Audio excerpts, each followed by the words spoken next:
Guys, what's going on? It's good to see you guys. It's good to see you guys, man. How are you? How's it going? I hope all is good.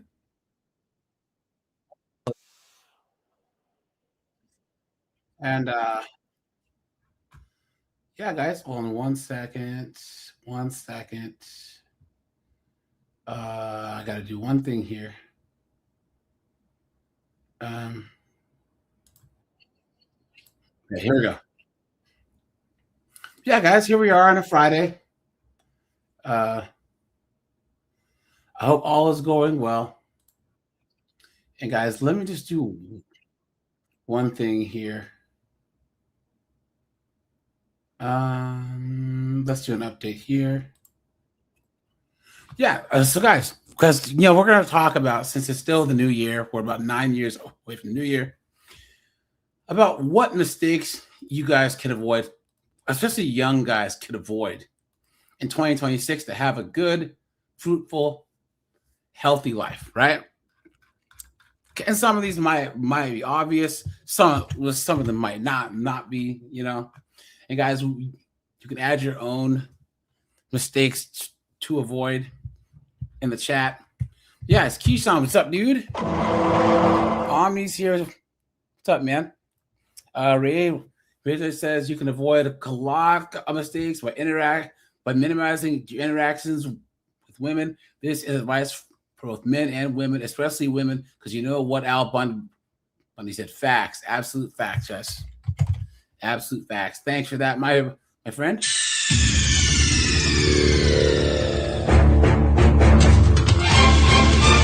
Secret is here. It's good to see you, We're out here building a new nation for black people. It's time for you to start paying some dues, nigga. I ain't giving you shit.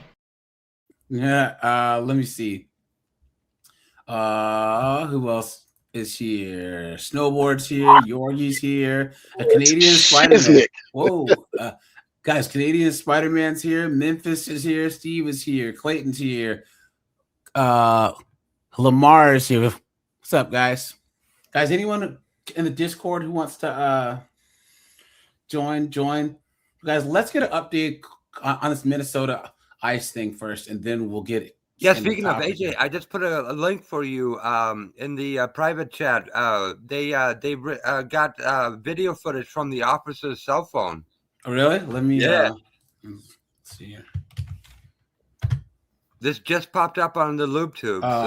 That is, hold on. You put the link to my live stream there. It's in stream. Yeah, the private chat in the stream. Yeah. I'm in the private chat, and you put the link to my live stream. I literally just copied it. Oh, what? Oh, my bad. Okay, you put the wrong link. Oh, it's all good. No, here, I do the same thing all the time. All the time. It's all good. So yeah, guys, this whole thing here. Well, while you're doing that, let's do this.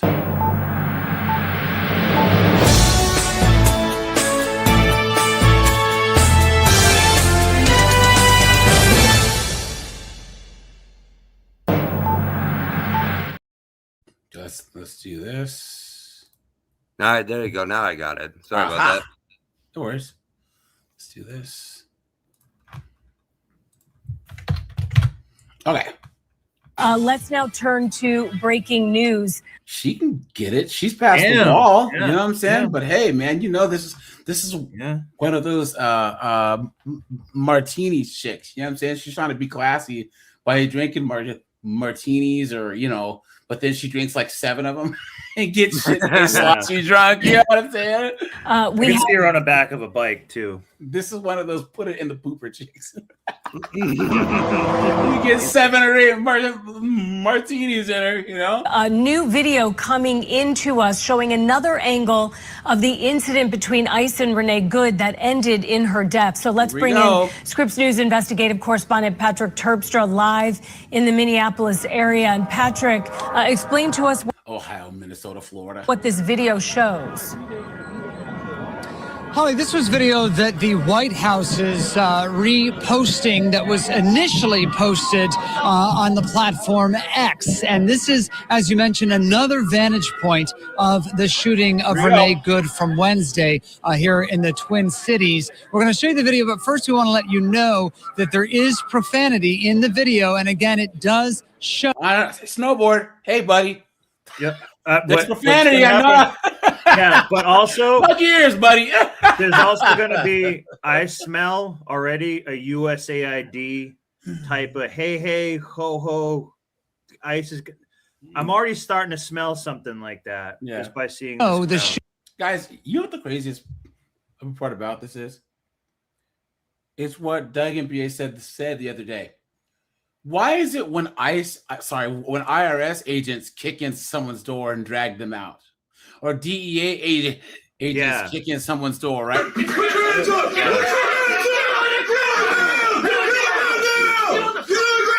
Nobody does anything. But then the moment ICE is doing their job, people all of a sudden want to block the road. Shooting of a person, so know that going in. And the important part of the video to watch is especially at the end as the shooting happens. Take a look at the positioning of the car. Here's that video. Here we go.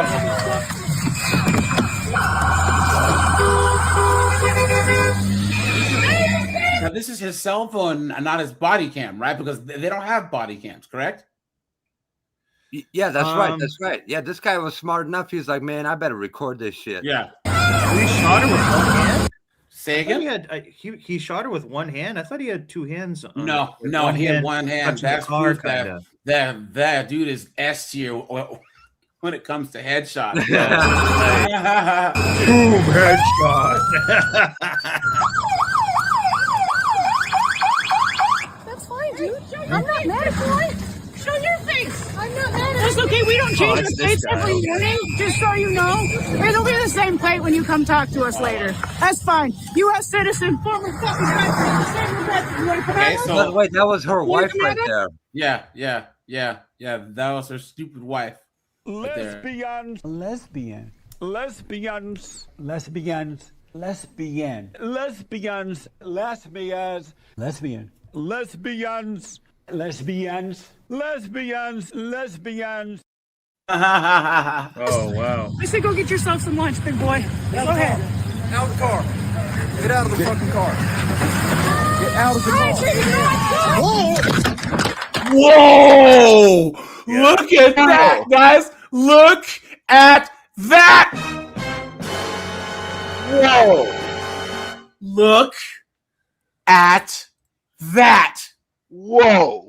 That completely changed it. Guys, we already knew this. Put a 1 if this just confirms what we already knew. Oh, yeah. And guys, whoever you pray to, thank that being that this guy put his cell phone on. Because he'd be cooked. Yeah. I pray to ISIS. This video actually shows another very important detail. As he's walking around more towards the driver's side of the car, she actually turns the wheel towards him. Yes. Yeah. She turns the wheel further left. You have to watch the wheel really close. But Get out of the car. Get out of the fucking car. Get out of the car. Ooh. Look at that. Whoa. Very strong video there. Very strong video there. The White House putting that out again. They clearly believe that this shows that Renee Good behind the wheel of that SUV struck the officer. Now, you saw the video. You can come to your own conclusion. It's now the 4th video that has come out there. And with each one, some people say they look at it and they see that the car, the SUV hit the officers. Other people don't. But in posting this, the White House said that they looked forward to the Washington Post correcting a report that it had published. It was an announcement. Look at this, guys. You want to see some of the truest stuff you've ever seen? Yeah, watch. Hold on, please watch. Look at this. But she had 3 children and a family. So did Charlie Kirk. You laugh at him, right, guys? Right there. Yeah. Doesn't this sum this up more than anything else? Kaboom! Right there. Right there, guys. Secret, you were saying? It also dismisses the narrative that she just dropped her kid off at school and was just in traffic. They were out there antagonizing ICE agents, and her husband or whatever it was was sitting there. Boy. But it also showed how these lesbians will say F you too. She was leave her wife behind. And drag her. Almost hit her too. Almost hit her. And so this is the other case that I was trying to find the other day with these chicks were trailing ICE. Watch. Once again, you see this? Middle-aged, overweight, goofy looking, liberal white chick. You guys notice a pattern here? If I continually see you following us, interfering with us, honking your horn, blocking our cars, you have a very high probability of making a really bad decision and being arrested today, okay? I think I'm making exactly I'm not. the right decision. Oh, then why are you giving her a warning? I'm giving her a warning to not interfere with what we're doing, to not make a bad decision today and ruin your life. Well, bad Okay, decisions. thank That's you. funny coming from you. Okay, alrighty. Thank you. Have a good day. I hope you have a terrible day. Okay, thank you. Oh my God, these evil. And we got the black belt of Simjitsu in the background. Watch out, it's slippery. Yeah, there's a lot of ice around here. Just so you know, if we continue to have you follow us, okay, have fun. Don't make a bad decision today. And these people are fine with Somali pirates. Guys. Hey, is it illegal to follow an ambulance? Yeah. Is it illegal to follow a cop that's going to a scene? Thank you very much. What is illegal is stopping people unconstitutionally. Don't interfere. There it is, guys. But this is also how big of a clown what we in. Yeah. Where we feel entitled to harass no. guns. Secret. Hold on. There is no we. Because I was having this conversation with a friend of mine, right? Secret. Tim Hicks, Rajai. You remember how when we were young, because we're black, our parents said, don't antagonize the cops, don't hold court in the street, the whole Rodney King thing, put your hands up, move slowly or they will shoot you, right? Like we all have the talk as black people. I got my license. The different universe that these white women live in. That even to this day, because I have no problem with cops, but if there's a bunch of cops over there on the right, I'm going to the left. That's just how I am, right? Yeah. These women are so entitled, they'll go to the cops. They'll find out where ICE is in the city, drive over there and bother them. That's how entitled they are. People go, oh, well, she shouldn't have been killed. I said, you know what? Someone in her life should have told her that's the outcome that could happen. Yeah. Granting the leftist talking point that the police are these horrible people that are, trigger finger, happy trigger finger. Knowing that, why would you put yourself in this position? You notice none of these people are black. None of them. Because all of us know on the most basic level that we have been taught correctly or incorrectly, don't mess with the police.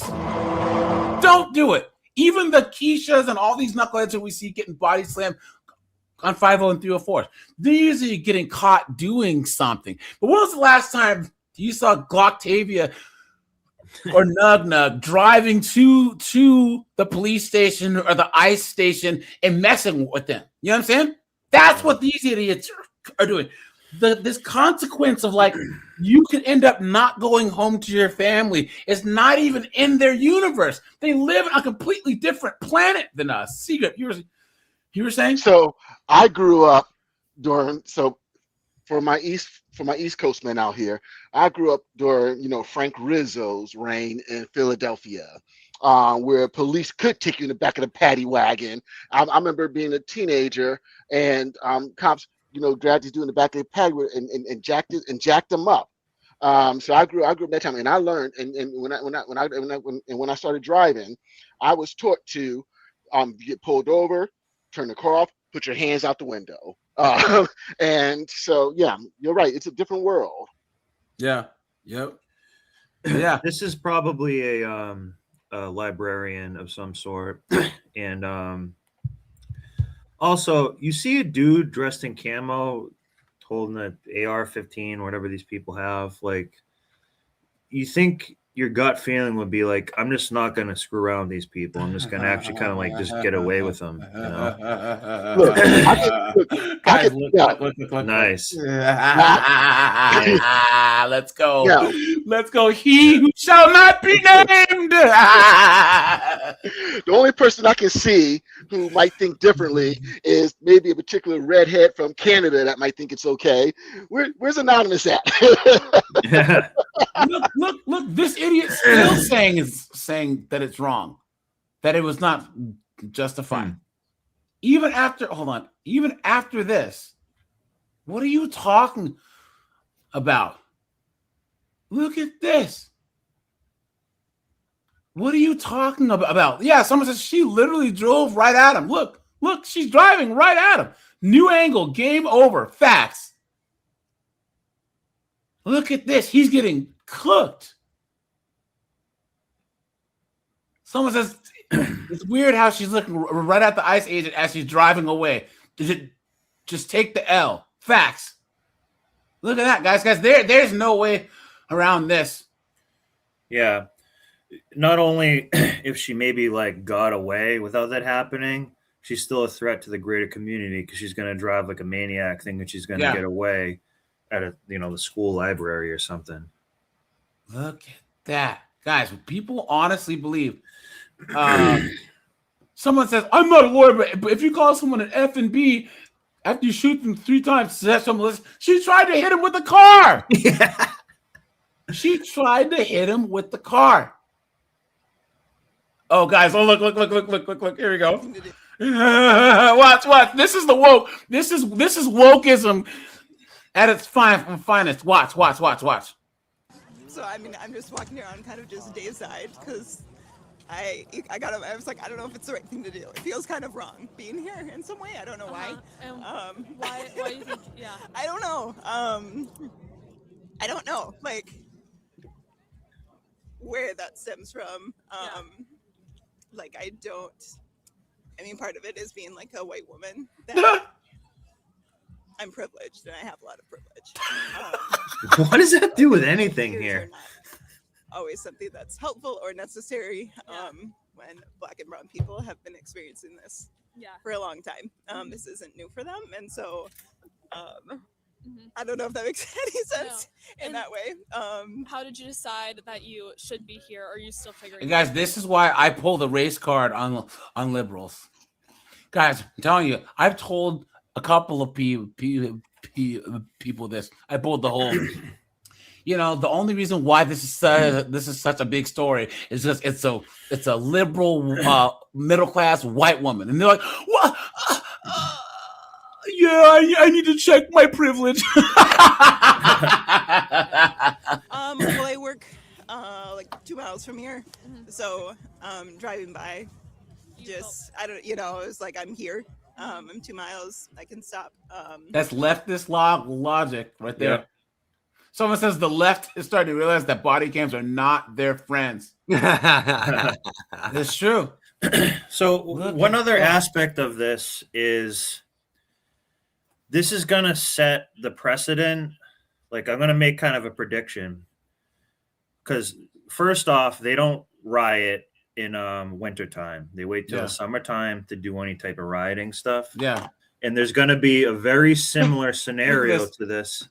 Body cams are the biggest leftoid self-owned in history.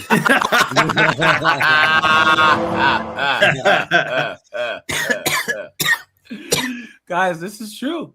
This is true. But I think that this is fertile soil, so to speak, to have another Mr. Floyd type of event where it'll be something similar to BLM, but a new iteration of it. Yeah. And I definitely think, like I said, people don't riot. You notice this? people do not riot in the wintertime. It's too cold. They wait till the summertime.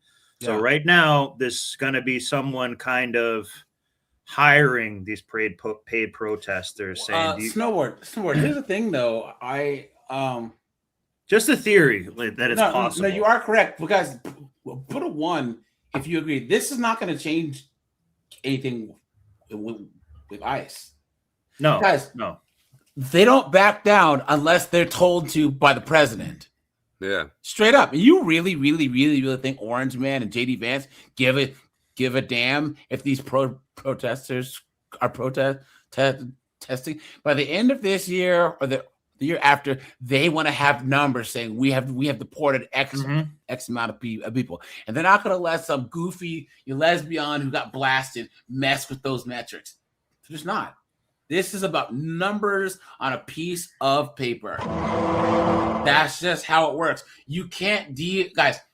ICE got one of the biggest allocations of funds of the last 20 years, and they're going to use those funds. You think that people can vote to defund ICE or give it to ICE? No. The people cannot change this at all. This is going to come from the top down. And guys, put a good job in the chat if you believe ICE is doing a good job. Analysis saying that the officer wasn't hit. So this is now a new vantage point to be discussed as there's also controversy about the investigation and whether the state and local authorities should be involved or if it should just be DHS as Guys, this cop is going to get cleared. He is. Yeah. Nothing's going to happen to him. He'll probably have to move out of Minneapolis because they doxed him, but he didn't do okay, guys, he did something wrong morally to me because I believe that all killing is wrong, no matter what. It can be necessary, though. Do you understand? So what's moral and what's legal are two different things. He didn't do anything illegal. Do I believe that he did something immoral? Yes. Well, I would still say that if someone broke into my house and I had to shoot them, per my morals, that's immoral, but it's necessary. You know what I'm saying? Yeah. And she was immoral as well. Yes, there are things that are immoral that are necessary. Sorry, they just are. You know what I mean? Like assaulting someone. You know what I mean? If someone's messing with your family member or like a little kid, you have to assault them in the most basic sense. I just want to say that this is setting that up. So when it does happen another time, I mean, you see these people protesting on the right, these Americans, they don't need to be there. Yeah. They don't need to be there to stand up for, they do not need to be there wearing a gas. They just need to go home. ICE performance duty. What are they there for? That's what I'm saying. I just don't think it's really necessary. Do you remember, guys, that one idiotic chick that put that noose on her desk in Philly and was like, "Oh my God, it's a hate crime." The and all those people, Black Lives Matter. And it turns out she was the one who put it in there. Mm-hmm. They found her DNA. And so all these people who were showing up for her look like absolute clowns.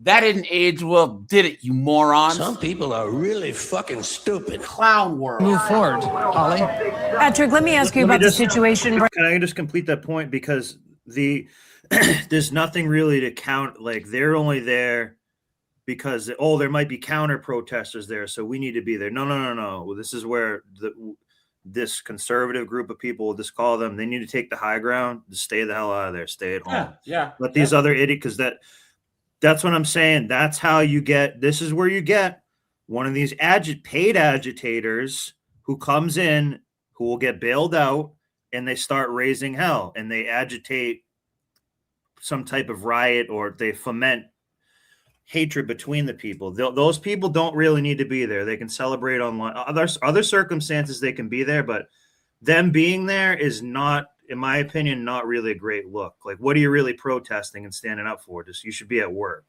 Yeah. In my opinion. Yeah. Well, at least right now, as we're getting bailed out. Yep. We know the tensions are rising in Minneapolis. Tell us about what's happening at the moment right there outside of the federal building where you are. Yeah, so there have been several dozen protesters out here behind me, and just about an hour or so ago, we saw counter-protesters showing up, people with pro-Trump signs, as you can see, and now there have been clashes between those counter-protesters and the original people protesting the presence of the Department of Homeland Security in the Twin Cities. Over here, several dozen agents. Oh, and guys, please, I know that I don't need to say this to any of you guys, but this is not our fight. It's not. Right. Right. It's not, guys. Don't get yourself involved, because, guys, once again, you can end up, getting maced, getting hit by a car, getting shot. Guys, this is not our fight. Yeah. This is between the wokey-wokes and ICE and the illegals. This has nothing to do with us. Let ICE do their jobs. Yeah. And what are you counter protesting, really? Yeah. Think about that for a second. Like, what are you really counter protesting? Yeah. ICE is going to do. You know what I mean? Like, they already did their function. We don't even know what's happened or anything. But if you're a counter protester in this scenario, you're kind of a fool that, like, you're just putting yourself in a situation where something can happen. Exactly. And I kind of almost heard in the background some type of hey, ho ho thing. And I'm telling you, man, when you see that, that's a psyop type similar operation. I'm telling you, man. I'm telling you. Here you go. Let's do this.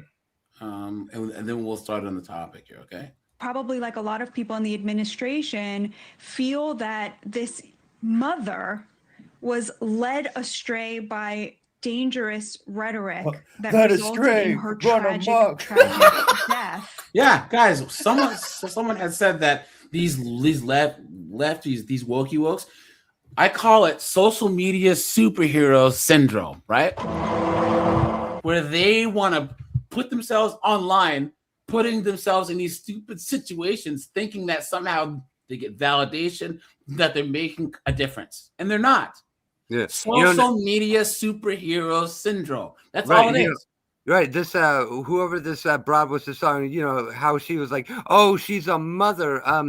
Red Door woman actually in a comment here several 10 minutes ago or so made a comment saying that so this broad actually had 3 kids, not just one, and 2 of them are with their dads because obviously she couldn't be trusted with the kids. Yeah. Yeah. And who knows what's and why going would on you with the put third yourself one? in that situation if you're responsible for 3 kids? Because they were doing it for the gram and she was paid for it. She was paid.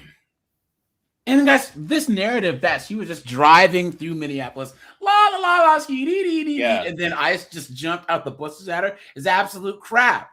Guys, please, in the chat, I know there's a lot of new people, but guys, please code your language. No swearing, right? No slurs, guys. Once again, because of YouTube, okay? Well, I don't want the stream to get taken down. We are clever enough and intelligent enough to say what we want to say and beat the algorithm. Guys, censorship is about censoring ideas and not vernacular. Guys, you should be able to say what you want to say without swearing or doing all that other stuff. I believe in you guys. All right. So guys, if the mods will warn people, right? I have a certain standard. They will warn you. Please listen to the mods because I don't want them timing you out. Who was saying something? Me. I created an app recently that I believe can evade that I kind of want to post in the comments. So what it can do, it detects what algorithms do and it changes language so a human being can understand it, but the computer can't. So it's, I'll put it in and basically you just have it up on the side.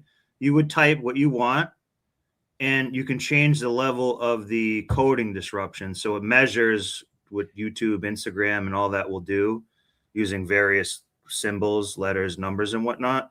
And you can kind of type what you want. So I've never really tested it online. So it's up to you, AJ, if you want to do that, but this could be a good topic because they're looking to censor this. So I'll post it in the comments and it's free to use. And if you want to donate to me to try it, and it can work in cell phones and stuff. So I'll put it in the comments, and you'll figure out how to use it. It's actually pretty dope. Cool. And we cannot keep sustaining this lie for political purposes. That's what I believe to be true. But on the other hand, like everybody at News Nation, I know that the American people are desperate for a better conversation, a unifying conversation, especially in moments of tragedy, which would require doing what Tom Homan has done and what Mr. Bovine did, which is to say, look, let's wait. Let's not feel that urgent need to get off my chest what I believe to be true, and instead say, I'm going to wait for more information. Yeah. And by the way, 3 minutes earlier, people say she had just dropped her son off at school. Yeah, they're saying she just dropped her son off. No, she didn't. She lives in the neighborhood. We don't know. That's the point. Yeah. The investigation needs to be done, and yet everybody's racing to the microphone to give an opinion that is inflammatory and divisive, whether it's on the left. You guys hit the like button on the way in, please. Or the right. Meantime, Chris, Minnesota officials say they're being cut out of the investigation into Good. this. Governor Walz questioned how anyone can trust the feds to do a fair investigation. Oh, and we can trust Tampon Timmy too. Okay. You've been had. You've been took. You've been hoodwinked. Bamboozled. Led astray. Run amok. Absolutely insane. Since the feds are all saying the ICE agent did nothing wrong. Do you think they have a point? Like, Well, should we let both, since we're both sides, it's going to be All right, you guys are annoying. Hold on. There was one more thing here that we're going to talk about. Oh, here you go, guys. It's 7:30. We do have breaking news just into the newsroom. We have just learned the identities of the two people who were shot by Border Patrol in Southeast Portland. You guys remember this, right? This happened yesterday in Portland. Those Border Patrol agents, right? These two gangbangers, right? And Border Patrol said, and they tried to hit the Border Patrol officers with their car. You know what I'm saying? The Department of Homeland Security. The driver was Luis David Nico Moncada.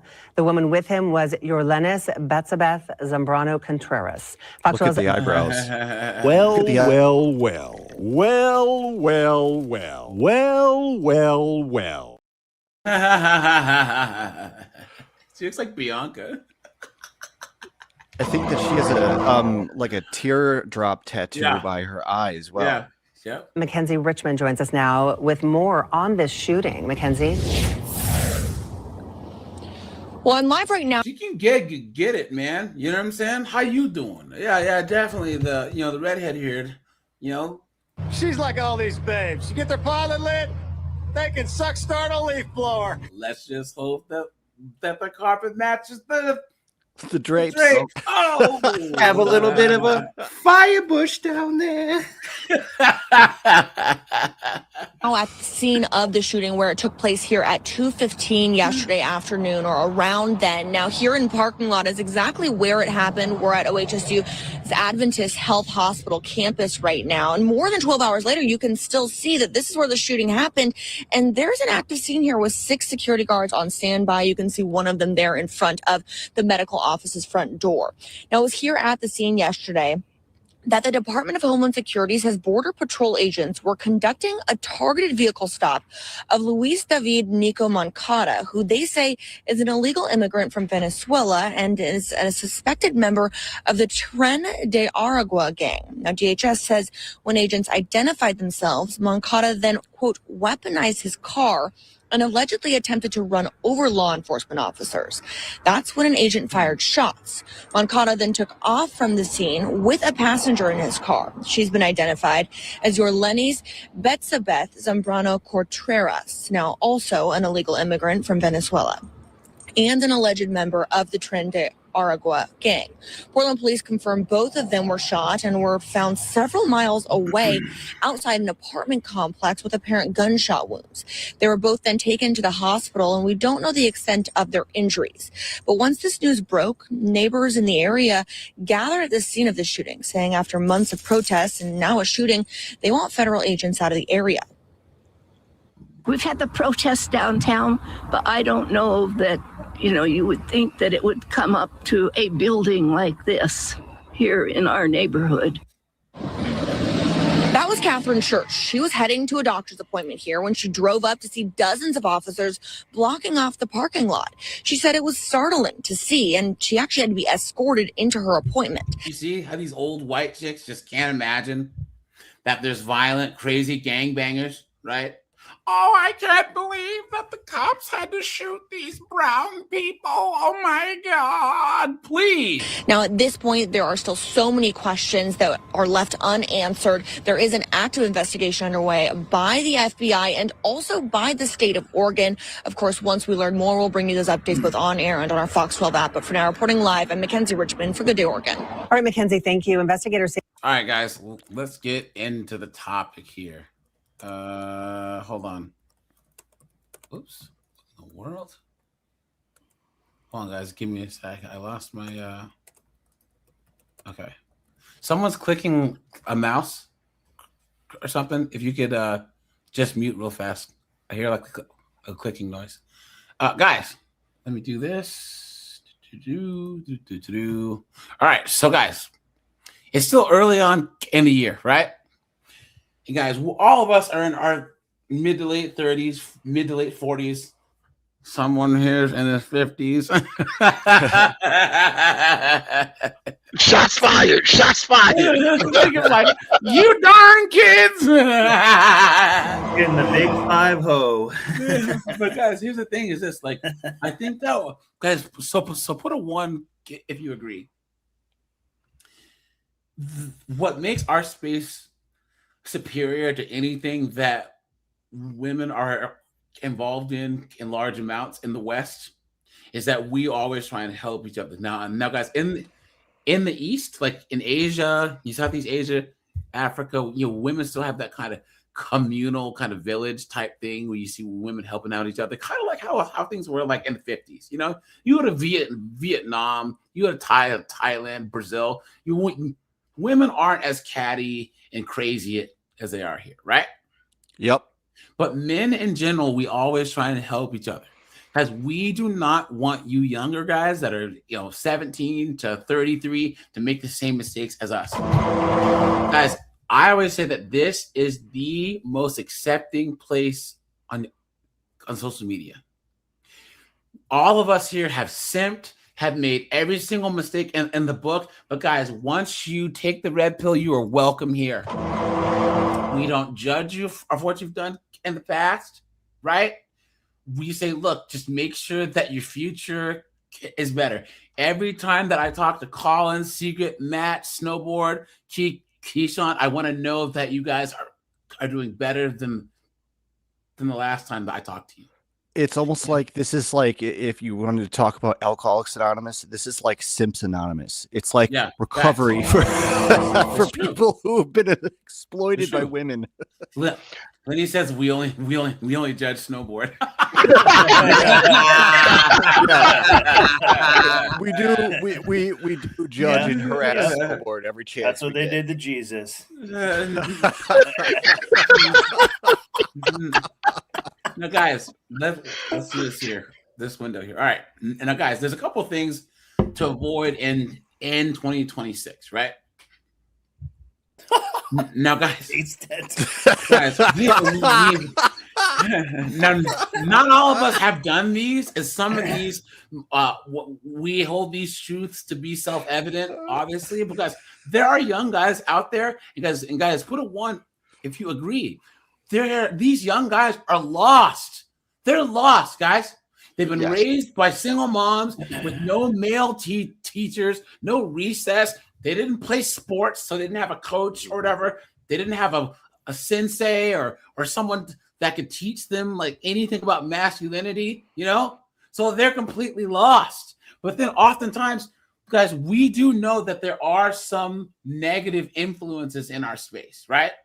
Guys that are red pill, fine, but they take the prescriptions and they pervert them and they twist them, just like in other things. There's like finance guys who are good. There's finance guys who are bad. There's red pill guys who are good. There are red pill guys who are bad. So what I'm saying is, guys, these are mistakes to avoid. In 2026, Can I add one? Yeah. Hold on. That'll Here, put it in the private chat, and then towards the end, we'll add some more, right? Because we also have a video that will look at this guy. He went viral on TikTok for saying he was 22 and divorced. So we'll watch his video and we'll point out all of the things that he's done wrong. Matt says nose rings. Yeah, dude, we'll hear it. If you're a guy, right, and you have a nose ring, come on. Gay! Come on, guys, let's be honest. You know what I mean? Like, but Matt is right. The guys, like, there are guys that have nose rings, that have bull rings in their nose. And if that is not the most zesty thing that I've ever seen, why would any man get zesty tattoos? Why? Get zesty piercings? Why? Right? Yeah. So, guys, number one, right? And guys, let me know if you agree that this should be on here. Put a yes or a no. Smoking. Guys, do not smoke cigarettes. Do not smoke cigars, cigarettes, hookah. Guys, don't do it. It's a stupid thing to do. It's bad for your health. It's bad for your pocketbooks. Cigarettes cost an arm and a leg, right? It's it's one of the dumbest things that you could possibly do. Guys, it's the number one cause of preventable death in the United States is smoking related illnesses. Modify that. Just don't smoke. Don't use smokeless tobacco. Chewing. And don't vape. That's coming down the line. That's on there too. Just, but just don't do any of that. Yeah, any of that, guys. You are basically paying some. Here. Let's go through them all, and then I have a little. So smoking, face tattoos. I mean, guys, come on. Any guy who has a face tattoo is zesty AF, right? Right, guys? Come on, dude. Who gets a face tattoo? And then, guys, hanging out with stupid friends, with your moronic friends who drink too much, who never have any money, who are, I don't know, even doing things like anything negative, doing steroids, cock blocking you, right? Guys, don't hang out with your stupid friends. Who wants to expand on any of these? Could I just start out with the face tattoos? Of course. Yeah. So I had a police officer friend of mine, and I've got police officers in my family too who said similar things, but they've always said that whenever they pull over like cars and people have face tattoos, like off top, that guy is getting arrested. Like just straight off the bat, that got popularized in our social media because like some rappers started doing that with tattooing their face. Nothing tells on you more if you're a criminal than a face tattoo. That is a front face of saying that I'm involved in a life of crime, and I'm committing to this way of life. Yeah, I'm going to mark my face. Russian, like if you go to Russia, like they're professional killers. They mark their face like that out of shame. They have their faces marked out of shame in prison. Yeah, that's where it came from. Yeah, they call it a queer drop. Look at this guy. Snowboard, my brother. Snowboard. But it's like snitching on yourself. You know what I mean? Yeah, it is. And it used to be, don't get a neck tattoo. Don't get a forearm tattoo or like a chest piece, because those symbolized being a gangbanger, right? But guys, there are people now, like, you're gonna get a tattoo on your face, guys. Here, don't get a tattoo on your neck. I have no problem with tattoos as long as you can cover them, because I have tattoos, but I can put on a long sleeve shirt and cover them. You can't even see it. Guys, don't get a neck tattoo. Don't get a face tattoo. Don't get a tattoo on like the palms or the tops of your hands. I've seen a guy, he has like the side of his hand, but you can't even see it. You know what I'm saying? But like, don't get visible tattoos, and don't get tattoos on your head either. What an absolute idiot. What kind of dolt, idiot, moron, goof, dumbass gets a tattoo on their face? Why? Why? Guys, what else? These three. Well, there's like a common saying or belief system, like you are the combination of the 5 people you hang around with. That's fact. Yep. And if just leave it at that, just leave it at that. Basically, you got to discern. The company you You're choose is surrounding the around company with. that reflects upon you. Well, so actually, in that case, you want to not be the dumbest person in the room, but you want to be with people who are better than you in a way, so to speak. People you can learn Cat from. Wag says, just think of anything a woman would do and do the opposite. Yeah. So I want to chime in on the hanging out with stupid friends. So I always had this philosophy, you can tell more about a man by the company he keeps than the family he's born into. Because when it comes to your family, I kind of view it like a poker hand. You can't help the cards you're dealt, but you can fold any time. But your friends, you choose them. Yeah, that's true. Yeah. That's true. Yeah, guys, there's not a lot of things. Friends are God's apology for relatives. Yeah, Yep. that's true. And Yeah, hang with a spade. guys, I gotta write that one down. You can't control much in this world. Meaning, like life is like a river. Are those song lyrics? Either way, and we rely on each other. Right? But so you're like an island that's in the middle of this river. And one of the things that you can control is who you let on that island. You know what I'm saying? That's it. It's one of the few things. Because I've seen more. Guys, isn't it weird how hating is one of the best new words? Because so before the late 90s, hating was not a word. You know what I'm saying?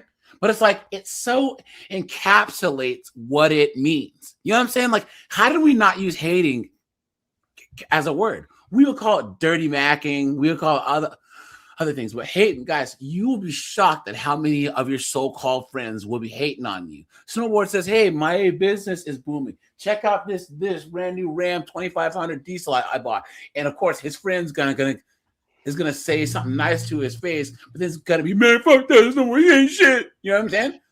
It's this new feminized man raised by a single mom that hates on their male friends like how women hate on each other. You were saying?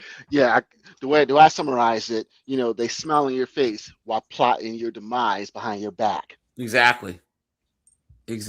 Yep. Here we go. Next, guys, drugs of any kind, right? Heroin, bath salts, too much weed. You know what I'm saying? Guys, don't do any drugs, right? Guys, if you are, and this includes like Ozempic, any of this crap, guys, I'm telling you, do be as natural as possible. Because I have to take medication for my migraines every day. I have for like the last 10 years. I don't like the fact that I have to take medicine every day. I don't like it, but I have to, so I try and take as little medication as possible. And guys, do not. I don't care what. If you're at a bar, if you're at a pub, if you're at some 304's house, just like, and she whips out any type of powder or something, guys, just walk out, leave. That's when, guys, and in college, I did my fair share of weed and Molly and drinking or whatever, because anytime that there was any needles or meth pipes, I'm out of there. You know what I'm saying? Guys, it is not worth it. It is not worth, I'm going to try oxys today. I'm going to try heroin. And guys, don't do it. Don't do it. And guys, I don't really have a problem with weed, right? But just know, guys, weed isn't physically addictive. It can be mentally addictive. Psychologically addictive. Yes, because people, so whenever they're stressed out or whenever they're feeling anything negative, they get high. And that messes up your coping mechanisms. If you're supposed to be in those, if you have highs, you're supposed to have lows. But if you smoke every time you have those lows, your brain isn't used to actually feeling those negative emotions. Guys, those negative emotions are just as important as the positive ones. What AJ is describing here is homeostasis status in the brain. Yeah. Yep. Yeah. I got a Guys, question. yeah. What about our old timers like C Group who may or may not have to take the blue boner pills? Does that count? Now, damn, let that's that old. ride, man. So fortunately, I only indulge when I'm in hoe mode, and and I'm going a marathon. Guys, I don't even believe, guys. I think that ED is a myth. Honestly, it is. ED is for guys that are either like so out of shape and they're on blood pressure medicine and all this stuff, or they're guys. If you were to take any older guy who's 55, 65, 70, and he has ED, and then you bring in some 22-year-old Colombian big booty, he won't have ED. I'm dead ass. I'm dead ass. I was just about to say that's my ED medication of choice. Yeah, dude, yeah.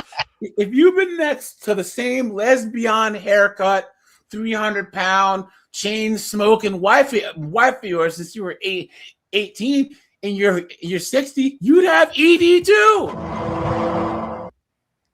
It's simple. And you guys see that whole thing is just blaming the man.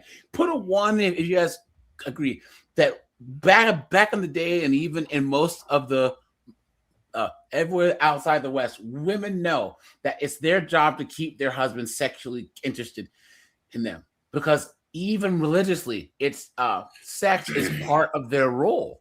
You know what I'm saying? So that's why you don't see Southeast Asian women, South American women, Eastern European chicks cutting their hair and looking like lesbians, getting fat. You know what I'm saying? Because what's that? And think of this. Why is it a blue pill? That's also, guys, that's true. I never thought about that. How you like that knowledge? Whoa. How you like that? Wow, that's true. How do you like that? That is so true. And this is why they call me Neho. they call snowboard Hostradamus. Oh! But just let that sink in. No. Yeah. That's and this is powerful. why snowboard is grandfathered in. Aaron says he's having nasty nicotine withdrawals, but hey, it's worth it, bro. Hey guys, when I was young, luckily both my parents never smoked, but my mom took me to the part of the hospital where the people who have lung disease were, and man, these people were all messed up, dude. Oh, they're barely being able to breathe, out of breath, like they just run laps all the time, oxygen tanks. I said, that'll never be me. Guys, hit the like button, hit the subscribe button, guys. Put a little something in the super chat. I'd appreciate that. Guys, we have 80-something people watching. Guys, we have 38 likes, guys. Come on. Let's stop and hit that like button, guys. I'd appreciate that. So, Steve says he quit smoking cigarettes 7 years ago and quit vaping a year ago. Yeah, guys. We're gonna get to vaping, and there's a reason why I'm putting vaping differently. Now, guys, debt of any kind, no debt, no credit cards, no car payments. Right? Mortgages are different, guys, but do not put no student loans, no personal loans, no borrowing money from your family members. Guys, do not get in any debt. I repeat, do not get in any debt. Guys, Colin, Secret, Snowboard, Matt, where would you guys rank this, right? Like, I don't know how many of these we have, but like, where would you rank this in like the top 10? That's like with debt. It's just like one of those automatic things that people should always do. Do you know what I mean? Like, yes, like it's yes. like why why take it out for something? Most of the time that people go into debt, it's for these purchases that are made like on the spot that they really haven't been thinking about. Wait, and then they end up most of the time when people. When people, what? Yeah, okay, but there are men who take out debt for women, and they also the second most popular reason why men go into debt is for like cars and stuff like that, and it's for like instant gratification. Yeah, what you're left with though is almost like a permanent state of being in debt. You're left with a loan that affects you for a very, very long time, 5 to 12 years. Yep. And along with that debt, never co-sign for anyone unless you're willing to take that debt over yourself. Hold on. Seeger, I need you to say that one more time. Never, ever co-sign for anyone, not your family, not your friends. Never, ever co-sign. I've looked at tens of thousands of credit reports, and I can, and the woes, and no, I wouldn't, never co-sign for anyone.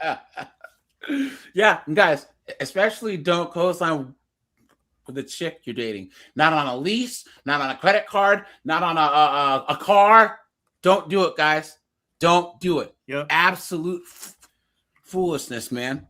Ho-sign equals ho-sign. You're the hoe in this. Hey-o. Pimped out. You are. You're the one being pimped out, kind of, in a way. Yep. Guys. So, no debt of any kind, guys.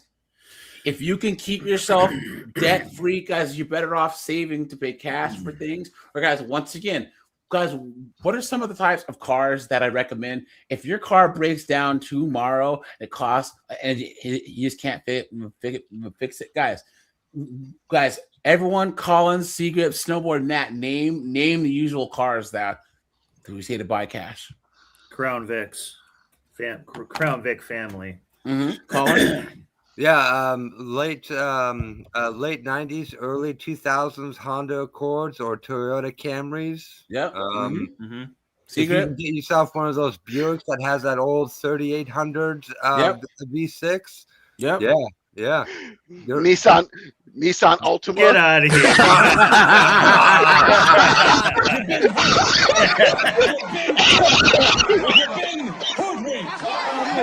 Is there a specific year, Secret? No, you can get the early 2000s ones are good, and the 90s ones are good. I would say right to about 2011. That's when they started getting not good. But if you have like anywhere from like I would say 1992 to about 2012, they were solid cars. So yeah. Also, Matt. Trucks too, just to like look like you have a truck, because there can be a lot of money, man. They're guzzling gas, and people aren't really using them appropriately. But at least where I am, like everybody's buying trucks, and it's just not really necessary a lot of the time. It's a burden to have a truck sometimes, parking it. Carlos said he has a 2009 Ford. 74,000 miles. Nice, bro. That's the last car you ever need to buy. Right on, man. Right on, man. Matt. So I'm kind of partial. I've got a bias in this. I would recommend any Acura before 2009. I think that they're great cars. Acura split with Honda. They used to be partnered with Honda. They used to be a division of Honda at one point. They still are. But they've changed things, and it seems like 2010 they really they got away from what they did well. Yeah, cheaper. Yeah, guys, a really, really, really good car is Acura TL, and then what's the 4-door one? Hold on, 4-door. No, the TL is the 4-door one, the older one. You can even get it with a 6-speed. The Acura CL, the 2-door coupe. That's a great car. The RSX, I had an RSX, and those are excellent too. Yeah, great the engines. CLs are the larger ones. They have the 3.2 to V6. You can get it with a 6-speed and Brembo brakes, and they actually haul ass. And then the TL, that's the 4-door that has the super handling in the front and a 6-speed. Man, those things are nice. Yeah, so guys, didn't we do a tier list on cars? I think we'll do one of those soon. But guys, okay, so debt of any kind, and this piggybacks, guys, paying any woman's debt. Do not, guys, do not, and I repeat, do not get fooled into paying some woman's student loans, credit card debt. You know what I'm saying, guys? Do not do it. There's a reason. And guys, with the way that this economy is going this next year or two, guys, you're right. You have a lot of your exes or chicks that you were trying to talk to in the last 15 years, all trying to hit you up. And the reason why is because those student loans are coming. Yep. Orange man's coming for those student loans. Yeah. And the easiest way that they think that they can pay for it is coming after your pocketbook. Yep. Do not ever pay someone else's debt, let alone some knuckleheaded broad you're having sex with. Yeah. Why would you do such a stupid thing? Guys, think of this. Snowboard, you're how old? I'm 37. Okay, so Snowboard's 37. He's worked all this time to not have debt, have good credit, have his own business, right? He's doing good for himself. Think about how stupid that he would be, objectively, to tie himself to some woman who's his same age, who's got $30,000 in credit card debt, crappy credit, 70 grand in student loans. Think about how dumb he would be. And let's just say that a coconut fell on friggin' Snowboard's head and he's dumb enough to actually talk. Do you think after them dating for 8 or 9 months that she's not going to be like, what's wrong, dear? Oh, it's just my debt. Yeah. Oh, you're stressing me out. Can you help me pay it? A real man would help me pay it, please. The lie detector determined that was a lie. Come on, man. What do you think, this debt just fell out of the coconut tree? Oh! Oh, Kamala Harris said that. Right? Yeah. Remember that? Guys, never, ever, ever pay any woman's debt. Because, guys, this whole thing, women couldn't have bank accounts. And women couldn't have credit cards. Well, how's that working out for you? You absolute dunderhead. You stupid woman. Look at that. Think of this, guys. In like 60, since the 60s, what is that? 60 years ago. It's like 60 years. In 60 years, they've managed to. Now, hold on, guys. There's one thing you have to consider here. Men technically do have more consumer debt than women do. Hold on.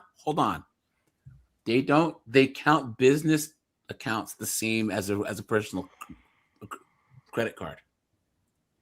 So if Snowboard has his business credit card where he might have to do a big job, he might have to buy a new trailer, buy a new mower, or whatever the hell you use, that could be 18, 20 grand that he puts on his credit card.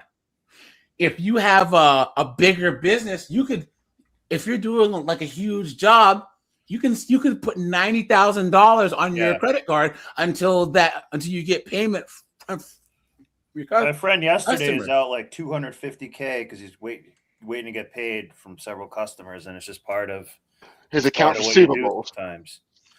Yeah. But guys, there's a thing called the Freedom Climber, and it's like a rock climbing treadmill. It's like a wall, but it spins. You know what I'm saying? So you just climb.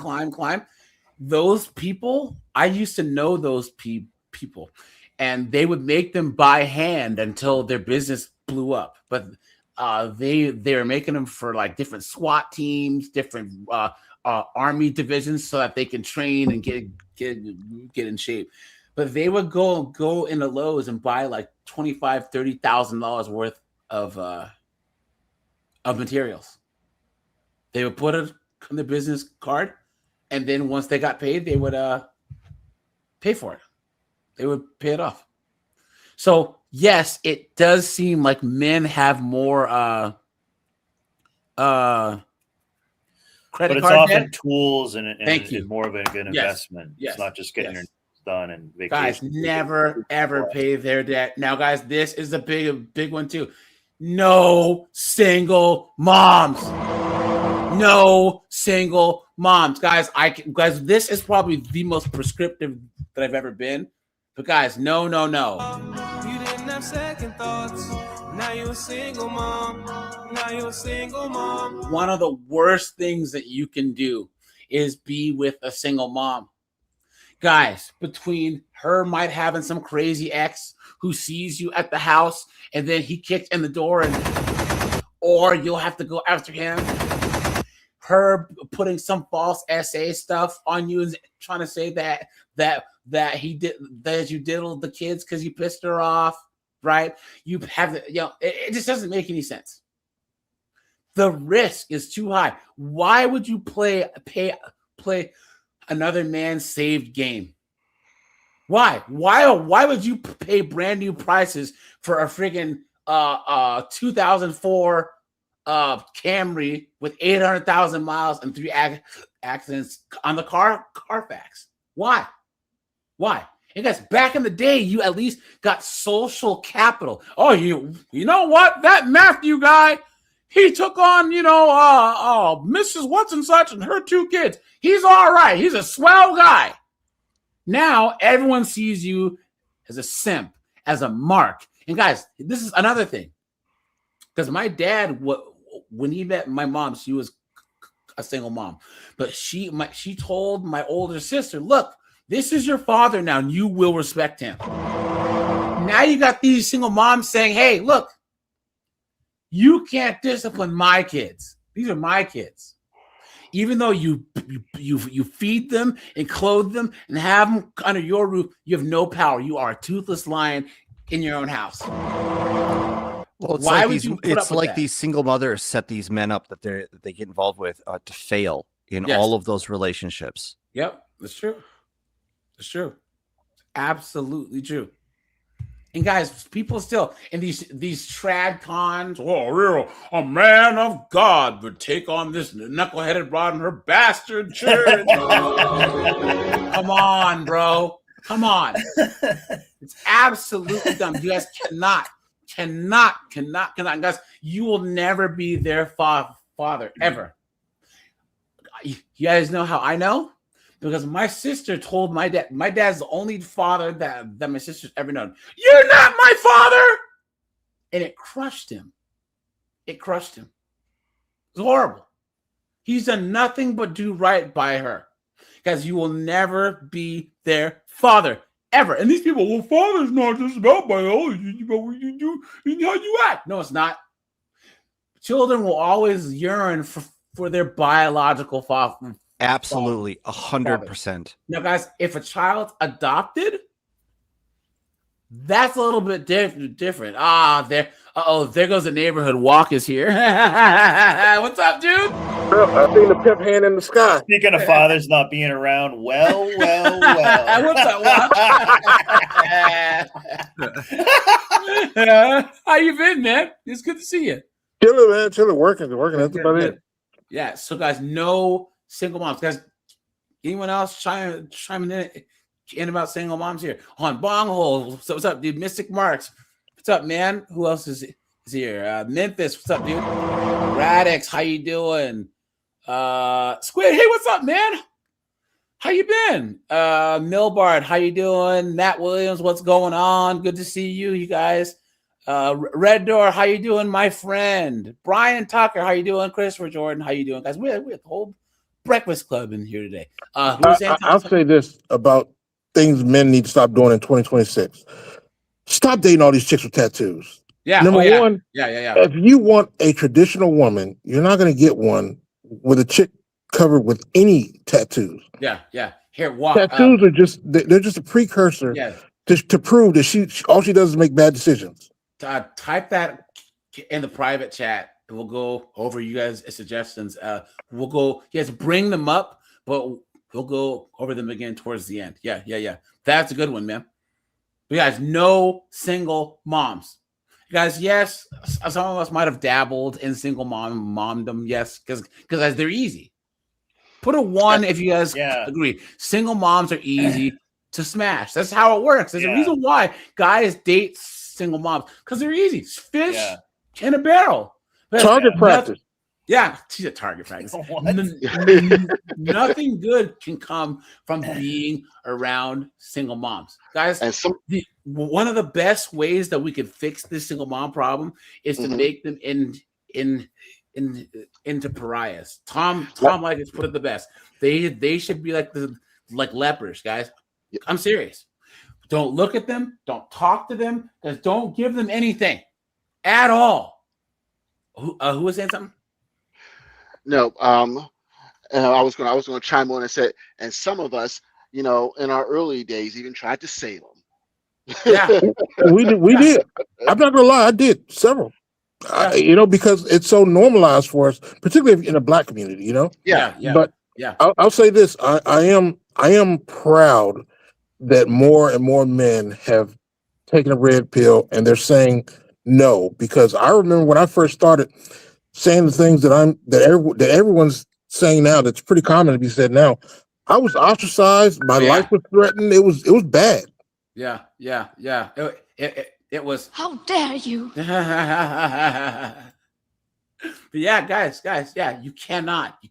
You guys, you are better off staying home. There's an old here. If you guys feel this parental need, guys, there's an old Chevelle or Mustang. Get an animal. Or Nova or something that needs your paternal instincts. Go to the junkyard, get that Fox body Mustang. You know what I'm saying? Guys, give that your tender loving care. It'll never talk back. It'll never call the cops on you. It'll be there for you no matter what, guys. Absolutely. Guys, you and your friends rent a garage and go buy that hobby car, and all of you take time to build it. Go to the gym together, start a business together. There's so many things you can do other than waste your time on these women out here who are raised to disrespect men. Exactly. Yep. Because and here's the thing. Back in the day, guys, single moms, it's like when my mom was a single mom, oftentimes women were only single moms because their husband died or abandoned them. Right? That was the norm. It was like if you were a mom, an unmarried mother, is most of the time is because the man dipped or died. Now it's the opposite. These chicks are just willy-nilly, letting Chad and Tyrone shoot up the club. You know what I'm saying? And having bastard kids. These chicks think that it's more of a commitment being married than having a kid. I'm like, well, how do you figure? How are you so stupid? Right? Guys, paying for someone else's kid. Now, guys, this is separate from single moms, because this can be like a family member too. I know people whose brother or sister's a junkie, so they're constantly taking care of their nieces and nephews or their coworkers' kids or their best friends' kids. Guys, those aren't your kids. Leave those little bastards alone. I used to pay for my sisters. When she had her first son. I used to pay for his daycare. I paid for his daycare for 7 months until public assistance kicked in. I gave her my old apartment. I covered the rent and everything like that. And today they still did me dirty. So don't do it. Even my own sister. When my niece and nephews were very young, she couldn't afford to pay her bills or whatever. So I would, help her with her bills. I remember a couple Christmas where I would even buy all their Christmas toys. So fast forward to me joining the Navy. Now, mind you, I'm off in a war. I didn't start the war. I didn't choose to go to the war, but I signed up for the military, which means I was obligated to attend it. And you know what they say now? I left them. And that's why I said family's like a poker hand. You can fold any time. Yeah, it's true. It's not worth it, guys. You need to learn to be selfish. You should be. Matter of fact, I'll tell you this: if you are liked by the females in your family, you're doing something wrong. You're doing so That's wrong. That's true. Yeah, That's true, man. That is so true. You should be feared and hated. So that means I'm doing something right then. Yeah, guys, these people don't understand. If any female in your family who has these bastard kids asks you for cash, or these single moms, Look, listen, I don't know what the fuck you saying, but all I know, you ain't getting a motherfucking dime. Those guys, once again, giving anyone, whether it's single moms or anyone, put a one if you guys agree. Giving them money is like giving an alcoholic a drink. Yeah. That's all it is. Guys, hit the like button, guys. Most definitely. Hit the like, guys. We have 55 likes. Guys, we had 100 people a second ago. Guys, let's try and get the likes up, guys. Hit the join button so we can see some more members. And guys, hit that super chat button. I'd appreciate that. But yeah, so all of these are kind of related because, guys, single moms and paying for someone else's kids will get you in debt. Single moms have debt, and most of these hoes are on drugs. Yeah. We're connecting the dots. You know what I'm saying? So we're connecting the dots. So guys, the next ones. Oops. Sorry. What happened? Hey, AJ, actually, I want to expand on that. Don't pay for somebody else's kids. I don't care if you're married. I don't care if, your long-term girlfriend, if you think she's your ride or die or whatever the situation is. If or when that day comes up where, she gets pregnant, do a DNA test. Do a DNA test. Absolutely. Single time. Yeah, guys, hold on, guys. Can we be specific here? Don't sign anything until you get that DNA test. Because guys, there are guys that they're in the delivery room. The mom's got the baby. They bring the birth certificate, and all of their families are staring at him like, "Well, don't sign anything." Yeah, if you sign that birth certificate, you are acknowledging legally that you are the father, and no DNA test or anything can get you out of that obligation. Colin, sorry, Colin, you were going because I interrupted you, and then Matt, you go.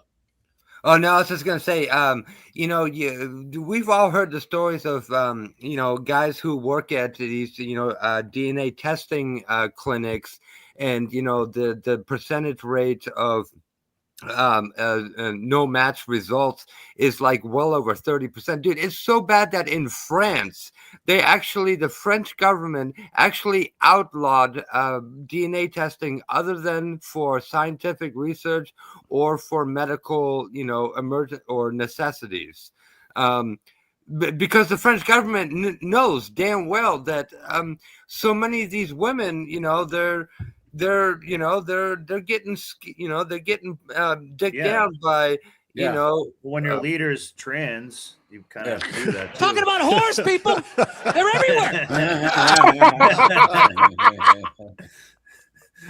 And we've all seen that one story about that one old judge who he went over more than 50 years believing that his dumbass knucklehead kids were his. And then finally, after like 51 or 52 years, I forget what it was, but something came up, and he was like, "Yeah, well, that explains it. There's no way they could have been my kids. That's how stupid these guys are." But I mean, can you imagine you go on living for 25, 30, 40, even 50 years thinking that, your son is your son or your daughter is your daughter, whatever. And then one day you find out, wait, what? Well, there was that one case in the UK, that one guy, I covered it years ago. It's on my channel. This guy, he's the oldest person to have ever been diagnosed with cystic fibrosis. He's in his 50s. Now, usually those that have cystic fibrosis, they don't live very long, right? But he had like late onset, whatever. And they were reading off his symptoms, and they're like, yeah, part of the things is that cystic fibrosis makes you sterile. He's like, well, that's impossible because I have 2 kids. Yeah, not impossible. They're not yours. So he found out that they weren't his. That they weren't his. And he and his wife had got divorced, and he had paid her like $700,000 in child support over like 10 years. Wow. Because he was pretty rich. So he was suing her for fraud. So he was on the news report with his new wife, and the friggin' news reporter was like, don't you think it's crazy that you're suing her? And then like, no, because it's about fraud. And it's like, well, I've heard that your sons have talked to you. Do you think it's worth it? He's like, yes, because I taught my sons right from wrong. Okay? What their mother did was wrong, and she deserves to be punished for it. And if they don't understand that, then they must have forgot the lessons that I taught them. You cannot let someone wrong you. You cannot let this type of injustice lie. You just can't. So, and of course, the freaking news reporter, she was a woman, of course, right? Now, guys. Yeah. If she tells you she's pregnant, you tell her, look, bitch, this relationship is B&I, babies not included. guys, here we go. Married women, guys. And one more thing, men, know the laws in your state. Yeah. Not just know the laws in your. So there's some laws that every man should know. And so going to the kids, for example, in Texas, there's literally 4 types of fathers. There's the adjudicated father, the acknowledged father, the presumed father, and now they got a new term like the assisted reproductive father. I'm telling you right now, this world, these women, the man, whoever you want to call it, the devil, I'm telling you right now, they are cooking up every day. They're trying to cook up hundreds and thousands of ways to extract resources from you and knock you off your square. Yes, Don't go around. Don't make it easier. Yeah. He's talking about them like they're con artists because they are. That's exactly what they are. Yeah, they're confidence artists. Yeah, and new rule: DNA now stands for "do not agree." Till you see there you go. Till you see I like paperwork. it. I like it right there. Yeah, do not agree. You got to see that paperwork, and this. I feel like it's going to be a long process. Yeah, and here's what you can say too. You could maybe, if someone says anything, I just kind of want to have it so I can, post it up on my office wall in a glass thing or something like that. If anyone complains about something. But do you guys see Andrew Wilson? He was on the Whatever podcast, and I'll cover this, where they were saying how like the very act of asking for a DNA test, these women are just so offended. Just, how dare you? It's like, well, what about me? And it's like, our foundation is like, if you have a foundation of trust, then why don't you want to give him the DNA test for his own desires? Yeah, that's what I'm saying. So it's just kind of maybe a little excuse you could use just to skirt an argument, I guess. Yeah, I don't even understand when it comes to the foundations of our law when it comes to parental rights. Why a DNA test is not mandatory upon signing, so that you can sign a birth certificate. Yeah, like because it doesn't. Money.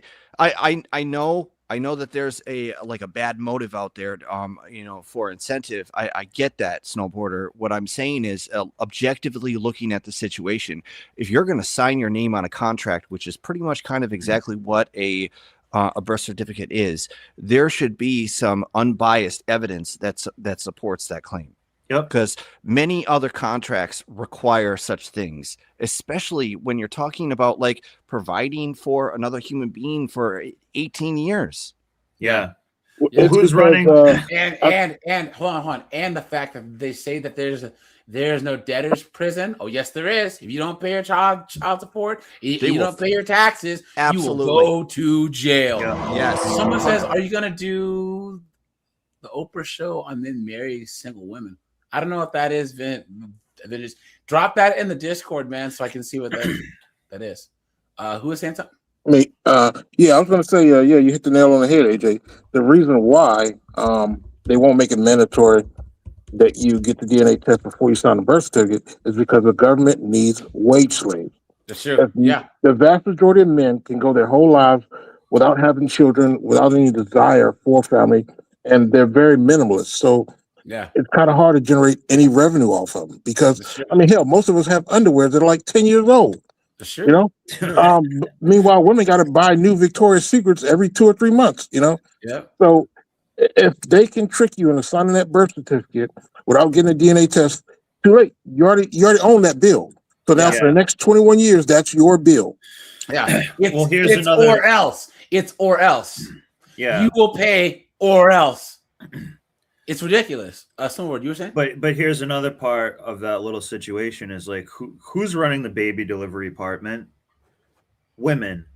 They don't want to take another few minutes to take that extra step to just do that. Part of it's just laziness. I don't even think it costs really much money or anything. Yeah. They're just trying to pressure you. You know, if it's a woman will always want you to sign it. A man is the only one who'll say like, you know, hey man, why don't you just hang out here? We'll wait another hour and have a coffee or whatever. And let's just do the DNA test. Like a woman will not say that, period. Even if DNA tests did cost a bunch, if they became mandatory, listen, if they became mandatory and everyone was doing them, the cost would actually go down. Yeah, they'd be mass produced. I don't even know really what's involved in it, but yeah. But that's another thing. Women always run the baby delivery department, or I'm not really sure what you would call it, but maternity ward. Yeah. See how it's a ward because it's a prison. Damn,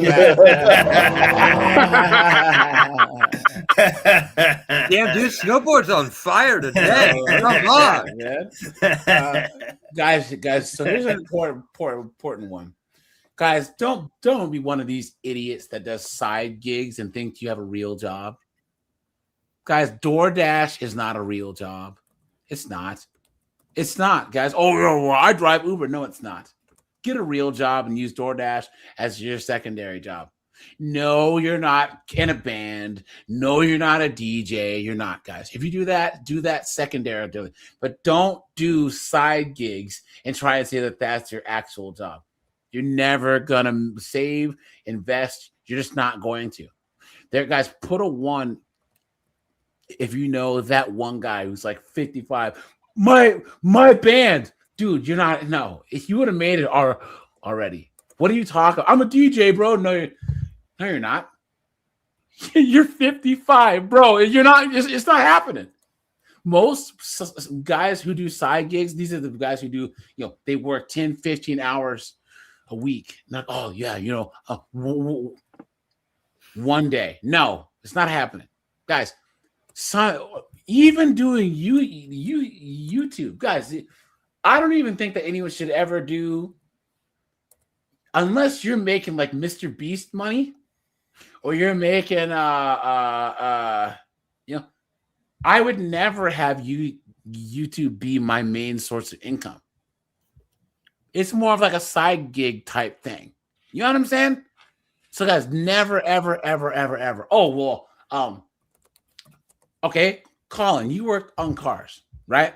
There's a difference between someone like Colin, who's a full-time mechanic, a master mechanic, and then a guy who just works on cars every now and then. It's like, oh yeah, well, that's my side gig, and then tries to say, well, that's all I do. No, you need to make that your actual job, but don't have it be a side gig and have that be the only thing you do. Right. You know what I'm saying? Oh, well, I build computers because that's my hobby. But okay, if that's a side gig, how many computers did you build last month? 4. Motherfucker, that's a side gig. That's not a career. Right. You know? Right. And guys who do this, let me know if you guys agree. Guys who do this are the same as damn, I lost my thought. Oh, these women that are artists. Guys, put a 1 if you ever dated a chick who wants to be a painter or a singer or whatever, right? They're bums. All of them are. They're bums, and all they want you to do is fund their lifestyle where they're letting artist Chad shoot up the club, right?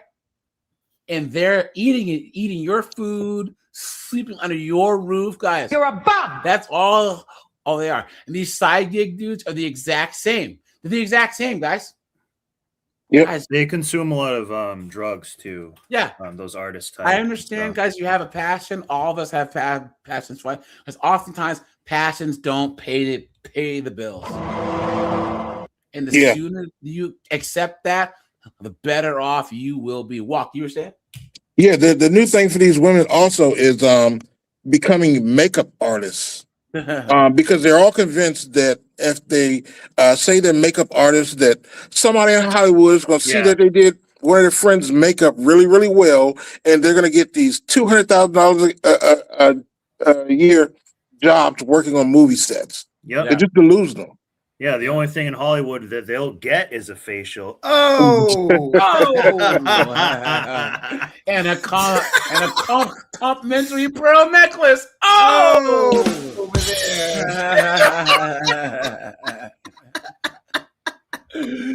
Yeah, guys, college. Shoot, the next one, guys. Don't go to college unless you're going for STEM, accounting, IT.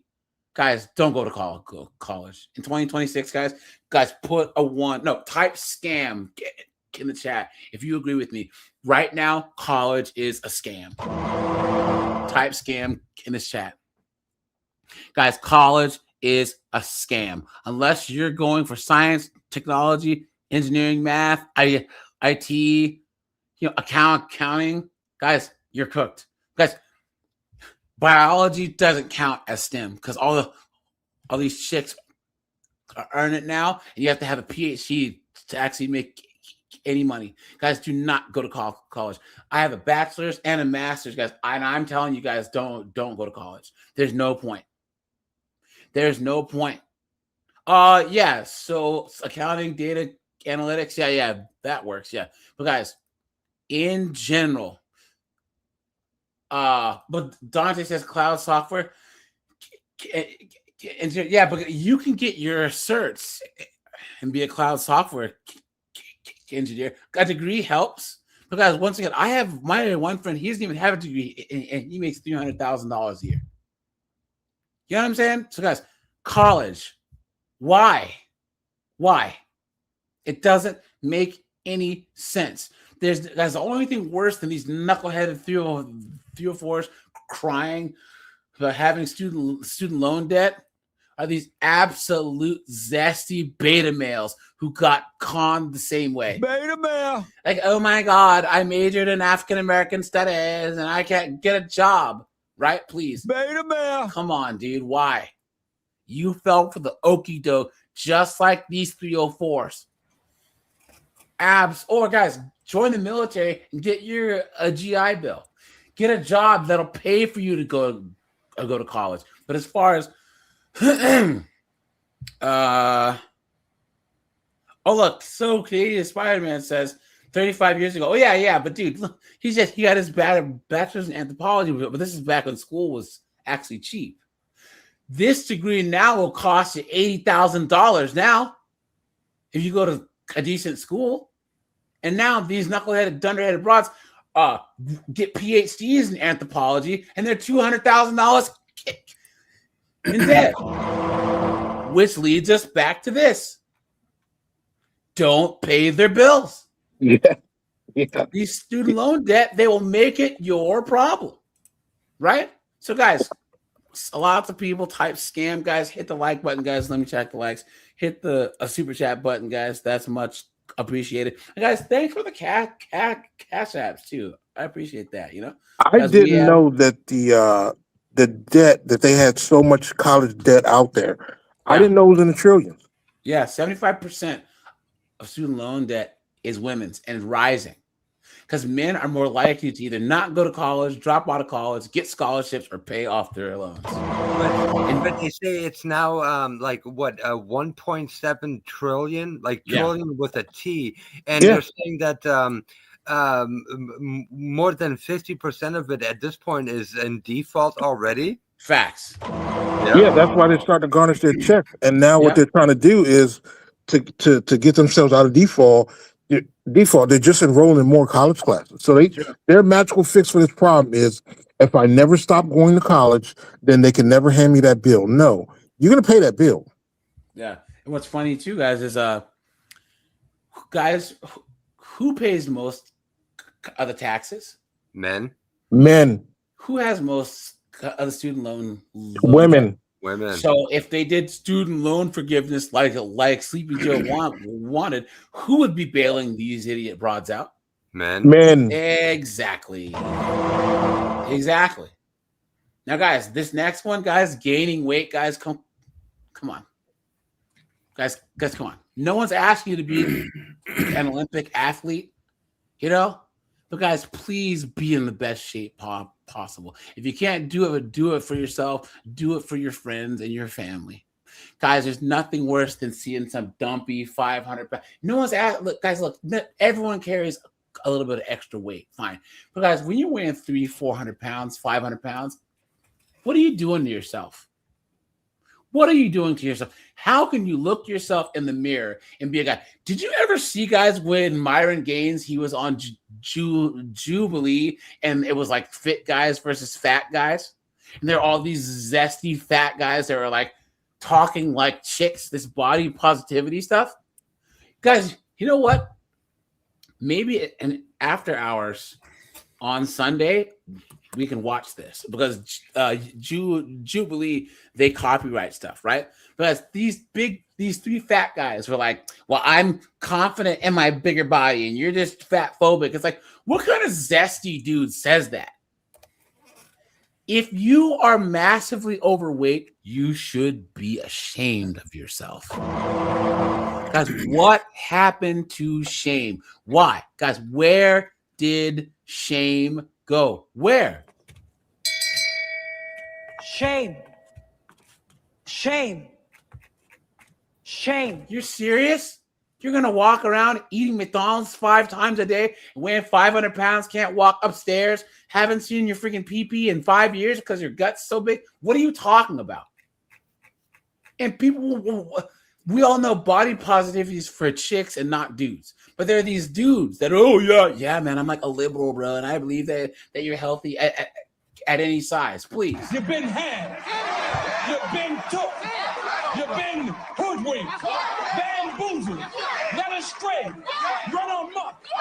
Guys, people go, oh, well, it's messed up that people have a natural aversion towards heavy-set people. Guys, have you ever watched the National Geographic where all the wildebeests were there, and then there's one that's sick, and when the lions come, they shove the sick one out so that guys, the herd will leave the sick ones behind.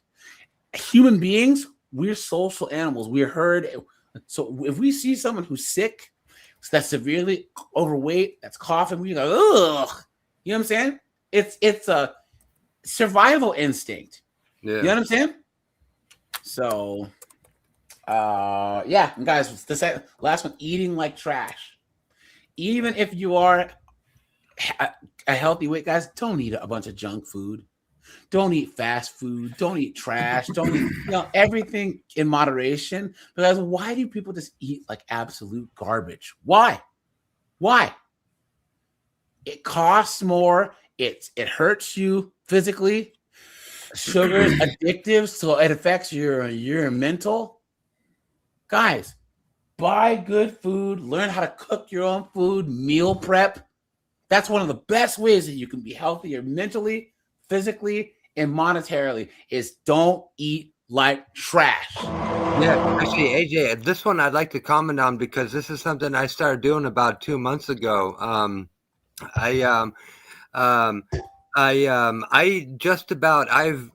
almost completely managed to cut out eating anything with soybean oil and also canola oil, because most of the canola oil, unless it's what they refer to as expeller pressed, it's basically refined with chemicals.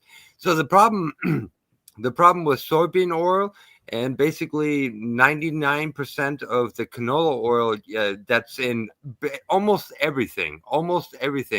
It is very extremely high in omega-6 fatty acids, which is highly inflammatory.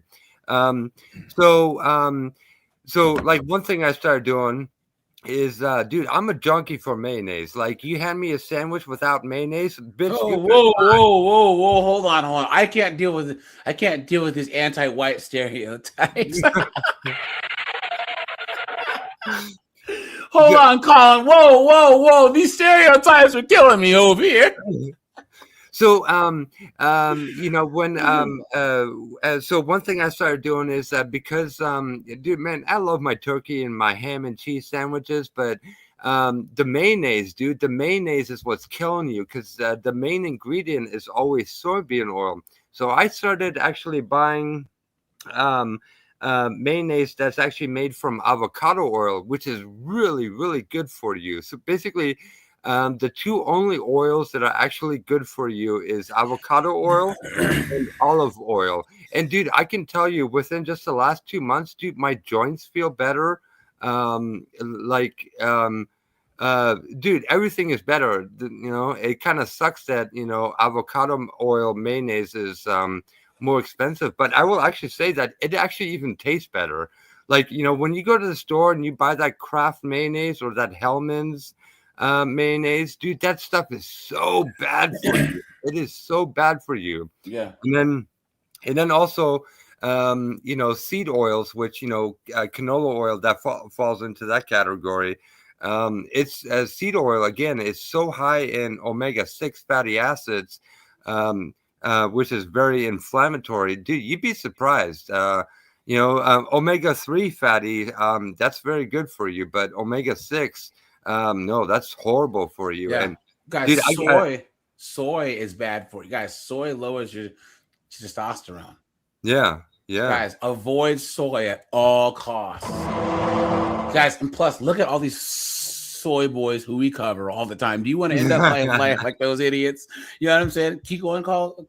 No, I was just gonna say, I think you know, I'm not sure if anybody's ever really done a study about this, but have you guys ever noticed that a lot of Asian people have they have a lot of really bad acne problems? Like, have you ever? I'm sure all of you've seen the you know, especially the men, the you know, the late 30s to 50s Asian guys who both their cheeks are like what do they call it, the pot mark, you know, all the scar tissue from all the acne that they've always had. This is why in Asian cultures they call it their skincare routine. It's always having to constantly pop all those pimples. And I think honestly it has a large part to do with the fact that they eat so much soy. So, you know, everything is always inflamed, you know. Yeah, and just to touch on that too, as AJ said, it kills your testosterone, which is why Asian men aren't very big and they don't have very much muscle on them. Except Koreans. Because except Koreans have been eating our style food, and then you have Southeast Asians like Filipinos. They tend to be pretty large, but they have a different diet. Yeah, they have a different diet, but the others they consume a lot of soy, and which makes it easier. That's why they can pass for ladyboys so easily. You know. I already coined the soy op. Yeah. So I'll say this. They can like kind of mess with you. If you have a yard, grow as many vegetables as you can. That's facts. And use those vegetables, herbs, and everything. It's very little maintenance. It doesn't take much. Also, hunt for your food if you can.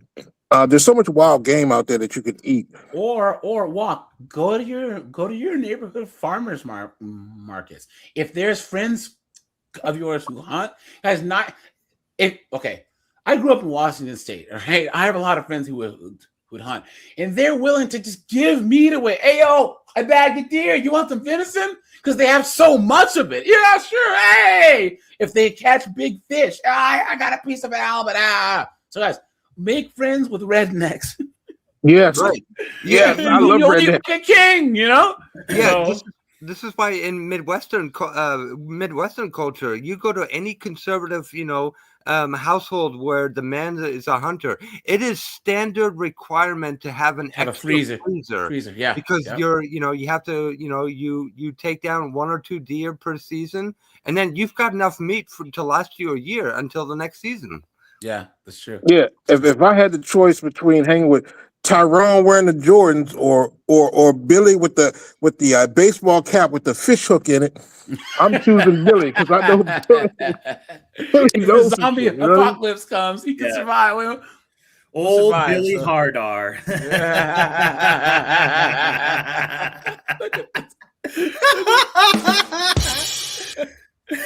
All right, guys, here we go.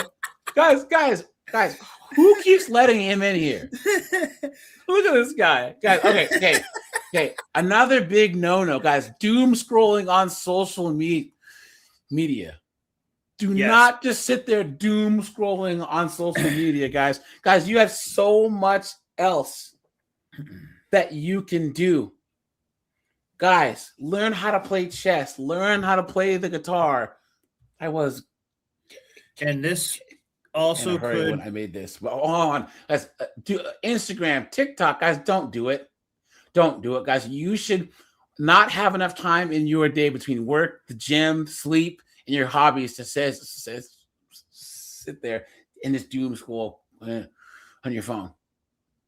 That is the biggest difference between men and women. It says, put a 1 if you agree. That women, they're so boring because they consider social media to be their hobby. And not even like posting stuff, just looking at other people's stuff. They'll be like, oh, and then they'll want to stop you. Colin, I don't want you to work on your car. I don't want you, it's childish. And you're like, what do? Nothing. It's like you. So she's gonna talk bad because Colin's working on his car when she spends from 6 p.m. to midnight doom scrolling on TikTok. Why? Snowboard, you were saying? Yeah, we'll just say this category could encapsulate looking at corn. I would say, I don't think it's necessarily inherently bad, but I would say maybe it's not the greatest thing. I understand that you work hard, you might need to smash one out and put it away, but just something to think about. I looked at a lot of it when I was very young, and I really kind of regret a lot of it. Can kind of, I don't know, it can kind of make you a little bit of a degenerate as well. I think that as a young guy, the only power that a lot of women have is sex. Yeah. Guys, if you have to look at some corn once a day to rub one out so you can stay home and cannot spend money on these 304s, then I'm all for it. Everything's good in moderation, because like gambling or like anything else, that's advice. Guys, once again, what you just this whole if young guys, because we all remember back when we were 22, 23, right? All we want to do is smash, right? So if you are better off watching the hub than letting these chicks be the sole control of your sexual outlet, that's just ridiculous. That's too much power to give these dunderheaded broads. I'm just suggesting that sometimes for certain people, that can be a gateway to giving them that power, because you're kind of like idolizing them, and like, so that's all pretty much. It's just a side suggestion to the doom scrolling. That's all. I just think that you can get addicted to corn just like gambling or alcohol or anything else. If you know you have an addictive personality, well, then gooning is out of the question for you. You know what I'm saying? But guys, once again, 22, 23-year-old guys that I know, or even me when I was in my 20s, if I just stayed home and just, you know what I mean, rub one out and then worked on other things, I would be more successful than I am now. Think about how much that JJ rules the lives of young men. Why do you think that these clubs, that where there's bottle service where they'll charge you $700 for a $50 bottle of vodka, and all these things are so popular with young guys because they're trying to get laid. Guys, do the math. 8 to 15 minutes on the hub, or a whole night spending $700 to go to a club to try and get some. Which one's better off? You know, and guys, Kathleen says that it can cause ED in young men. Well, hey, it can the opposite causes MD, money dysfunction. Yeah. You know what I'm saying? Yeah. You know, So I'm just saying it can be something to think about. Which, looking back on my life, I would say like I kind of wish I wasn't looking at it. And here's that's the thing. that's all I'm saying. Here's the thing. I have a kind of a firmer understanding because I told you guys about my one friend, right? The actor one. Yeah. I never understood why guys hire professionals. I don't get it. I was like, why? But he doesn't have the time to be out there trying to get chicks. And he's a tall, attractive, no homo dude. You know what I'm saying? But he doesn't have the time. So twice a week he pays a professional. She shows up. She gets the business in, and she gets the hell out. It makes sense. Practically, pragmatically, it makes sense for a 21 to like 33-year-old guy who says, look, I got school, I got work, I got stuff. I don't have time and money to actually go out Friday night and Saturday night and spend money on these dunderheaded 304s just to get a whiff of the nene. It doesn't make any sense. So, and what do I always say? Free punani will always be the most expensive punani you pay for. Exactly. And yes, Brian, ED is caused by complaining, nagging old bitter wives. The perfect cure for ED is a big booty Latina. I'm telling you, do you guys ever see the one guy that shows up to ICE protests and he says, save the big booty Latina? Yeah. I get a kick out of him. No, see the secret. Please chime in here. Guys, this bullshit day trading crap. The secret is a finance guy. He does trading. He knows what he's doing. Colin knows about money. Guys, don't be one of these. Oh yeah, I day trade. No, you don't. Get a job. You know what I'm saying? Come on. Yeah, day trade at your job. Yeah. Because it's, how can I put it? To say that it is a discipline, risk management. I mean, there's so much that goes into trading full time. And even when I was living in DR for the year, I would spend my days, but I was trading for fun and just being in trade rooms and stuff like that. Yeah. Too many people go into this thinking it's get rich quick. I'm going to make 100% returns and everything along those lines. I made my most profitable trading is when I'm looking to, eke out 10, 12% returns on a trade. I make 10, 15, 20% in an hour or two or a day, I'm out. And just playing and having real good risk management. And so, yeah, it's real work. Yeah. So guys, I'm sorry. You bring up money, and I'm sorry, dude. I gotta open my big mouth again, dude. I'm sorry. A couple months ago, we had that money talk, and I was telling you guys about Merrill Edge and going over there. I'm sorry. I have to shamefully say this. Call me whatever name you want, but all I can say is that, dude, I don't even bother with that hour or two. I just pay people a very tiny commission at Merrill Edge. All I can say is that today alone, I made almost $1,000. And you know what I did? Absolutely diddly squat nothing. You know what? Yesterday, I made $700 about. You know what I did? Absolutely dilly squat nothing. Over the past couple of weeks combined, I've made several $1,000s. You know what I did? Absolutely diddly squat nothing. So Yeah. I don't even bother with this day trading bull crap. Like, you're not gonna outsmart the professionals who do this for a living at the big, the big multi-trillion-dollar banks. They've got this crap figured out, and they're basically at this point. That's also mostly AI driven at this point. These day trader guys, these are And guys, hey guys, and no guy on Instagram or TikTok is gonna teach you how to get rich day trading. Guys, come on. You've been had. You've been hoodwinked, bamboozled, led astray, run amok. Guys, rich people don't teach other people how to get rich.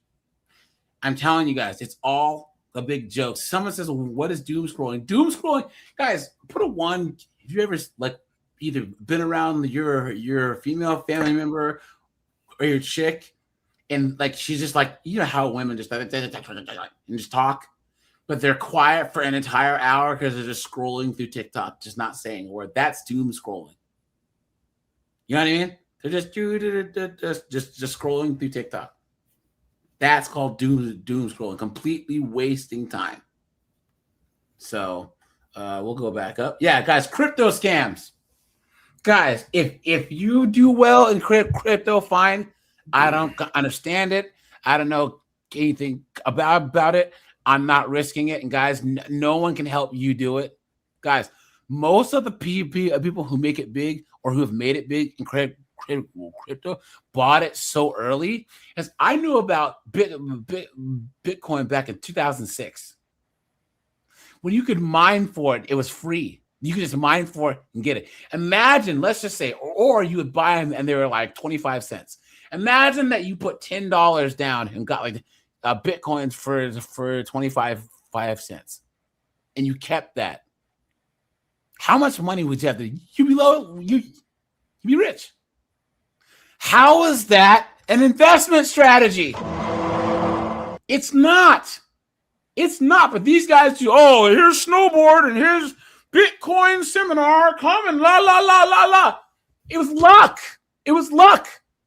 Most of these guys bought Bitcoin back in 2012 or 2009, kept it for 15 years and was worth 90 grand, and they had however now it's worth quote unquote millions. That's not going to be you, guys. It's not. You're not lucky. You're not special.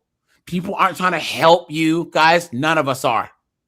Do not. And guys, once again, if someone hacks in the Collins Bitcoin wallet, steals it, he's cooked. It's gone. Yeah. You're not getting it back. The early guys, you used this exact term once. The early guys, they basically kind of Forrest Gumped their way into it. Facts.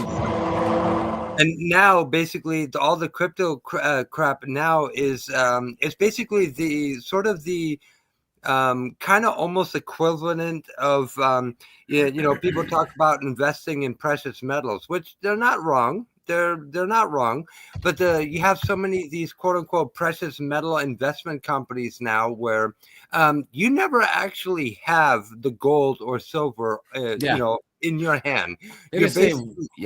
I want to chime in. Oh, hold on. Okay. Let Colin finish. Yeah. Basically, you're essentially in a way you're kind of just leasing your rights to quote unquote potentially collect on it. But the amount of fees that these companies charge are just absolutely insane. I mean, insane. But no, Sigrid, please. Go ahead. One of my things. So AJ, I'm with you on there. So first of all, another mistake not to make in 2026. Don't consume all your resources. Men, we're out here adding value to the world, and we're getting compensated for that value. Well, take a portion of that and invest it for your future. I don't care if you're looking at IRAs, 401ks, 403bs, or 10, 15%, bare minimum 10% of what you make should be invested for the future. That's just my personal opinion. And I also believe in having multiple asset classes, having, you know, we talk about the mistakes that women be making where they're buying things, clothes, perfume, wigs and weaves and all the other crazy stuff. Well, I'm in the metals. And so, you know, I got my money in my retirement accounts, but I also have other asset classes. AJ, I sent you a photo in the Discord that you can share if you want. I'm a big believer in if you don't hold it, you don't own it. I've been buying precious metals, gold, silver, and other types of metals for over a decade, in which I have a portion. And so when I talk about women being bad investment, you know, I remember back in when I was with my ex-fiance, and I was, you know, helping to support her, and because I have a fixed income and everything along those lines, the money that I had set aside for gold and silver, I started sending that to her. And hindsight being 2020, and this was back when, you know, silver was around like $18, $19 an ounce. Gold was around $1,800, $1,900 an ounce. And I'm like, and I just think of that whole year and a half that I could have been buying. Because I was, like I said, I was dollar cost averaging every month. And when I tell you I have, AJ, did you see the photo I sent you? Yeah. I'm not going to share your business. Okay.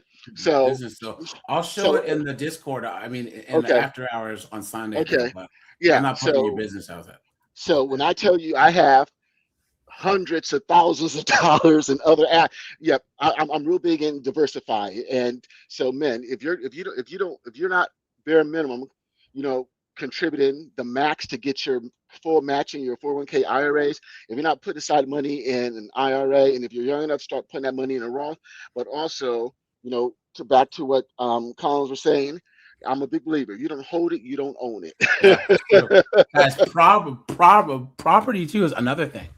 Guys, if you got property, man, you know what I'm saying? I know guys that do that house hacking where they'll buy a duplex and live in one end and rent the other end out, and then they'll just make double mortgage payments, pay it down, and then take out and then do it again with another duplex. Next thing you know, you're on millions of dollars worth of property. You know, But guys, there's a couple things that my friends that are the landlords do. If you're in a city like San Antonio, Dallas, Houston, San Diego, guys, rent to like veterans, right? Because if they mess your place up, you can call their CO. Don't rent to these single moms. Don't rent to B-dubs because they will mess your house up. Because that's the hack. If you're in an area where there's a lot of veterans and veterans families moving in and out, make sure, because they have good constant income, and there's an authority that you can call if they mess your place up, instead of taking to court with squatters' rights and all this crap. Oh yeah, that's right. Right. Yeah, you can call the VA and say, "Hey, by the way, this guy's rent payment their command." Yeah. They can get in trouble for not paying the rent. Wow, damn. Yes. How have I not heard about this? God damn it. Yeah. So if you're in Seattle, Olympia, Lacey, Tacoma, and there's all those military families from Lewis and McCord, buy a duplex and rent out to Army, Navy, Air Force. You know, you will be almost guaranteed to have your rent paid, and if not, they get in a lot of trouble. So, anything that they think is unbecoming of a soldier or a seaman or an airman, you can get in trouble for cheating on your spouse, because that's unbecoming of a serviceman. You know? Yeah. And you were saying? No, I was saying that. Speaking of that, when I left active duty in '94, and I rented from this old Greek guy while I was in college, and always pay my rent on time, always, and so much so that I actually, even when I graduated from college and then I eventually moved to New Jersey, I still kept my apartment in Philly because that's where I would take chicks to. 'Cause I was gonna bring them back to my place. That's another story right there. And so even though I was living in a house in Pemberton, New Jersey, I still had my apartment up at Kissimmee because he only charged me like three.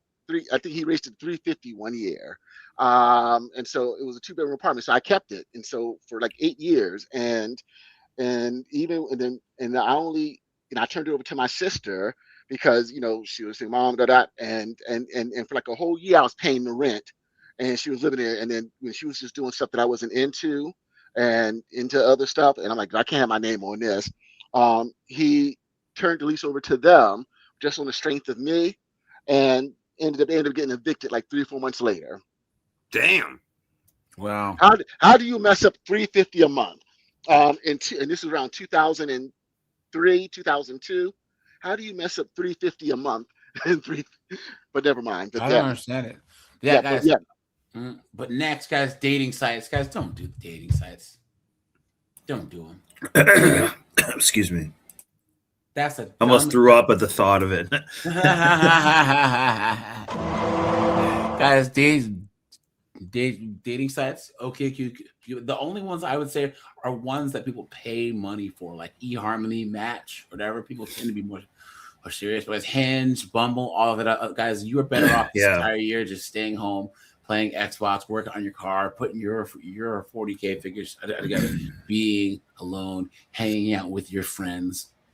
If you're out in public or if you're at like some type of gathering and there's chicks there, maybe, I don't know, start up a conversation. But as dating sites are an absolute joke. They're an absolute joke. They're a waste of time, waste of money, waste of effort. Guys, you have a finite of shit to give every day, right? You can only give a shit about X, Y, Z. The more that you dedicate to dating apps, it just sucks your soul. It destroys your productivity. Guys, do not get on dating apps. Waste of time. I mean, I don't know how else that we can say this. I mean, 2026, guys, really, if you think about the amount of time that some guys waste scrolling on dating apps, messaging chicks, FaceTiming chicks, swiping left, swiping right. It's more insidious than that. It's more insidious than that. These women. Wait, guys, hold on. I skipped one. Sorry, guys, and I spelled excessive wrong. Guys, gambling. Hold on, guys. We have to talk about gambling, right? Guys. Yeah, I forgot to see. Oops. But guys, gambling. Guys, FanDuel, fantasy. Guys, if you can play some fantasy football with your friends, you will be shocked, guys, at how many gambling addicts are out there. Yeah. It's a big problem. Yes, thank you. Really, it is one of the biggest growing addictions, and nobody talks about it. Yeah. Young guys. Keep going. My brother started off probably doing fantasy football and stuff, and he's a chemist actually, and had really good money, and he lost his fiance, and he just really got hit hard with the gambling, and had a problem with it. So I would just say maybe just don't do it. And I think when they say a gambler like wins or something, it's like so addictive because it feels like it's like crack and a bunch of drugs. Like it lights up your brain. Like winning money lights up your brain like crazy. So it's kind of like you feel like a crazy reward that you kind of like shouldn't really have or something. Yeah. People more really want that feeling than kind of the money. Because why do they keep gambling until they lose it all? Steve said his army buddy lost $125,000 doing this. Yeah. And guys, once again, they try and tell they try and say like FanDuel, guys, hit the like button, hit the subscribe button. Guys, a couple of the super chats would be much appreciated. And guys, thanks for the cash apps. I appreciate that. Guys, they act like FanDuel and all this other stuff is skill based. So it's different than playing a of chance like poker. It's degenerate gambling. It's degenerate behavior, and people think because it's a behavior. Like for instance, people don't believe that they're sex addicts. Yes, there are. People don't treat gambling addicts the same way as they would treat a guy who's on heroin. Guys, people off themselves all the time because of gambling stuff. It's crazy because it's one of the worst things that could happen is the amount of gambling addicts.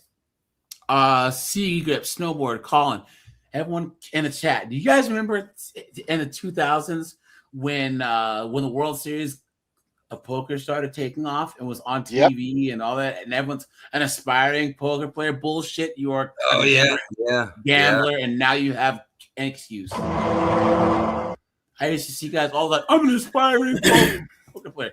You don't have any furniture left in your house. You're not yeah.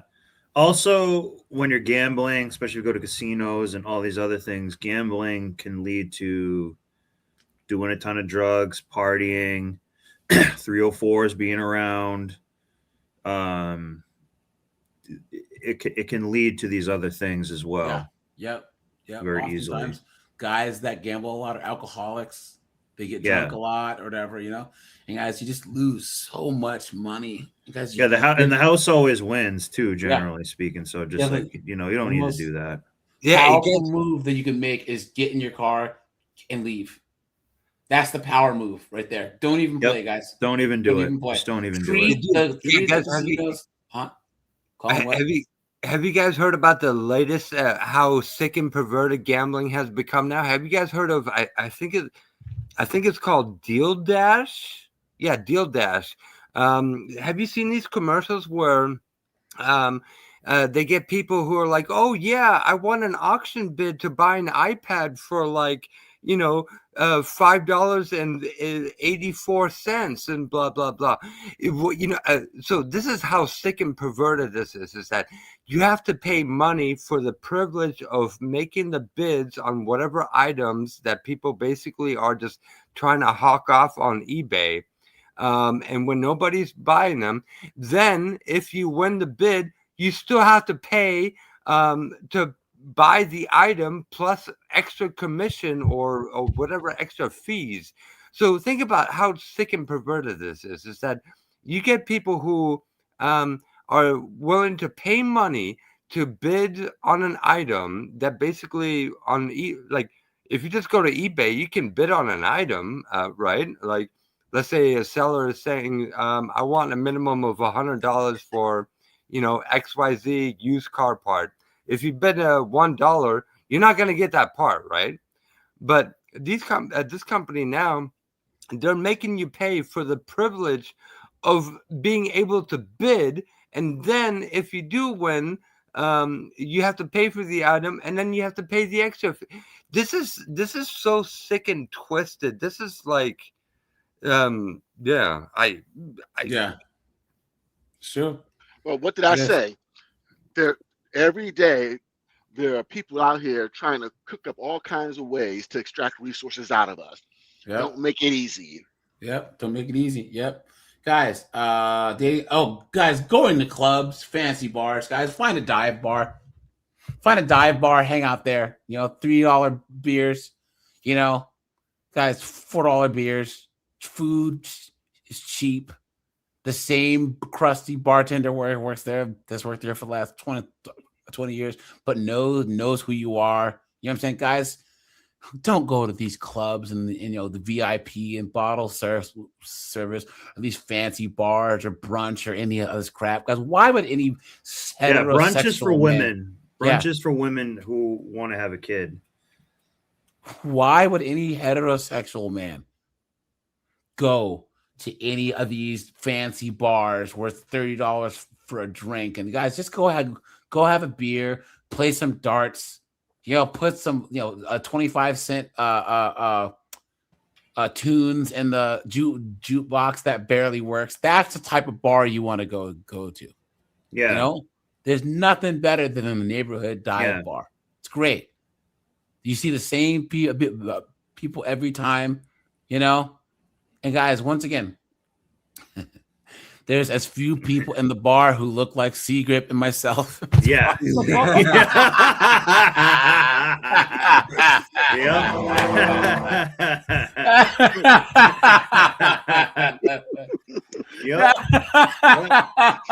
And you know, I'm drinking down at Hardars down the road. and guys, not to one at a time. mention, you know, the barfly Floozy, who's a regular, you know, you can break one off in the men's room with her, you know. Yeah. And everyone's gonna give you the nod because everyone else has to. Hey, but yeah, guys, really, there was back when I used to live up in Maryland, DC. There was a neighborhood place. Beers were like $3. A pizza was like $8, and it was good food. It's good food, good drinks. You know what I'm saying? You could spend like $20, have food, you know, 3 or 4 beers. You know what I'm saying? Yep. And then just go home. So ridiculous. But these guys going to and then buying chicks drinks at the club. Get the fuck out of here! No way, guys. So. I think we're almost done here, guys. Vaping and smoking hookah, guys. Please do not do such a stupid thing. Vaping costs an arm and a leg. It's extremely addictive. It's bad for your mental health, right? It's horrible for your teeth. It jacks up your teeth worse than smoking does. Vaping is horrible for you guys. Do not vape, guys. Do not. Why do you think these 504s went, can I hit my vape? I just need to hit my vape. What a joke. Guys, hookah, if you smoke hookah for an hour, it's basically like you're smoking 100 cigarettes.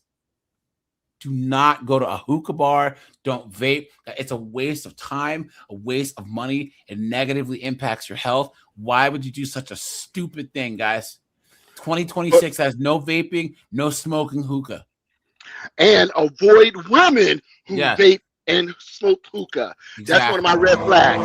Exactly. So part of my due diligence when I'm doing my deep dive in these floors on social media, if I see a chick who is always at the club and she's all around a hookah and everything like that, I already know recreational use only. Yep. All she can get is the dollar menu at McDonald's. It's hashtag couple nuts and go, right? Yeah, you guys remember that was the hashtag? Yeah, she'll still get Seagrip's deep dive, that's for sure. Yeah. Two condoms, no kissing. Look, look, there was a time where I wasn't too particular about who I pipe down, but I'm very particular with who I choose to be with. It's true. All right, so let's go here, guys. Guys, being shamed by losers. And guys, do you see how there's only one O in loser, guys? Guys, please don't put loser with 2 O's, guys. That's the dumbest thing I've ever seen. Guys, don't let these dunderheaded idiots shame you. Guys, if you say, hey, guys, you know, I'm busy. I got 2 jobs. I got school. I got jiu-jitsu class, right? I'm trying to help my friend snowboard move some stuff in his house. No, what are you doing, bro? Go out. Anyone who would criticize you for helping your friend or improving yourself is a loser and should not be paid attention to. You cannot let these negative forces and influence into your life because, guys, there is no end game with them. They're just in this perpetual state of idiocy, and all they want to do is drag you down with them. The thing that pisses them off the most is seeing you do better, because then it holds up a mirror to them, and they realize year after year that they're in the same spot, and the effort that they should be spending on improving themselves, they're spending on tearing you down. Absolutely insane. One of my many favorite lines from Game of Thrones, the lion does not concern himself with the opinion of sheep. Yeah, it's true. It's true. Yep. People are just so stupid. Why? Guys, always consider the source. I already have crypto scams on here because the last one is isolating yourself. Guys, don't isolate yourself. Guys, and this is only you can fix this one. Guys, 2026, you will not isolate yourself, okay? Guys, this is probably like one of the most it can be bad. I'm guilty of doing this sometimes. Yeah, guys, go to meetup groups. Put out a meetup group. Say, hey, look, I'm trying to learn the guitar. Who wants to meet up? Guys, join a running group. Go to the gym. You know what I mean? If you like watching sports, there's sports bars where you can go to where you watch your favorite team. In every town, there's a Seahawks bar, a Yankees bar. There's somewhere where you can go. It's up to you guys to go out there and make friends. Guys, no one's going to do it for you. Guys, call into shows like mine. Join Discords, right? That's what I'm doing. Find ways to socialize. Because, guys, isolation, and guys, isolation's easier the older you get. The older you get, because, guys, society already doesn't give a shit. Dr. Gonzo, you can finish your degree and still socialize at the same time. Guys, back in college, I had 2 jobs, an ex-fiance who would shut up, and the gym and school, and I still had time to socialize, party up, hang out with friends. You will do what you prioritize, period. If you mentally make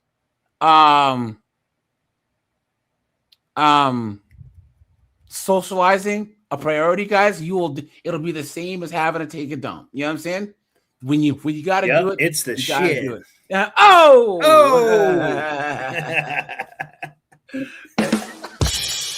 Yeah, guys, you cannot isolate. You cannot, guys. And this is the one thing that I can say, guys, once again, shit. Oh! Guys, I have a is that an echo? Snowboard, dude. Snowboard, mute yourself. Look at this guy. He's in the back. He's in the back quoting himself, you know? But yeah, guys, once again, you have to do this yourself. Only you can take care of this. You have to take it upon yourself to step back, look at where you are in your life, and make this change. You have to go out, put yourself out there. Put yourself where there's more like-minded people out there. You know what I'm saying? No one's going to come knock on you. Hey, you want to hang out? No, guys, you need to do this.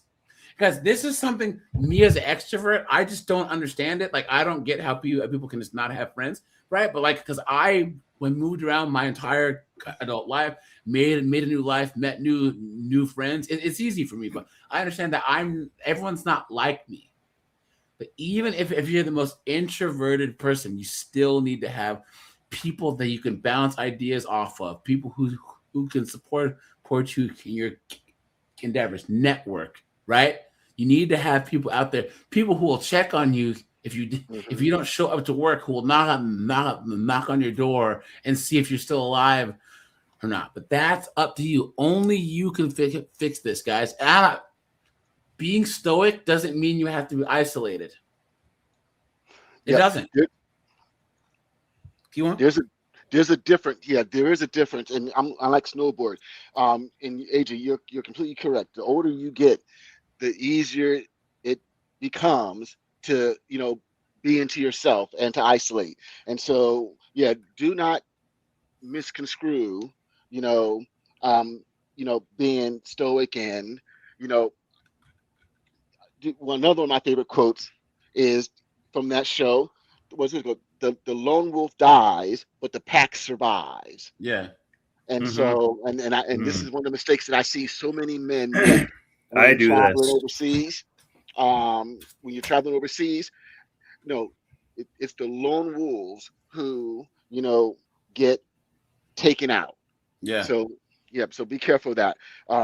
And one of the things that I made myself try to do in 2024 was I said to myself, I need to find a new wolf pack, because when we were talking about, the friends you surround yourself, sometimes you outgrow friends. And there's nothing wrong with that. There are some, people are in your life for a reason or a season. Only a very few people are in your life for a lifetime. You just got to be wise enough to know the difference. And sometimes you just got to, cut trout. And like I said, I had to form a new wolf pack. Yeah. And guys, do a relationship audit every year and a half, 2 years. Write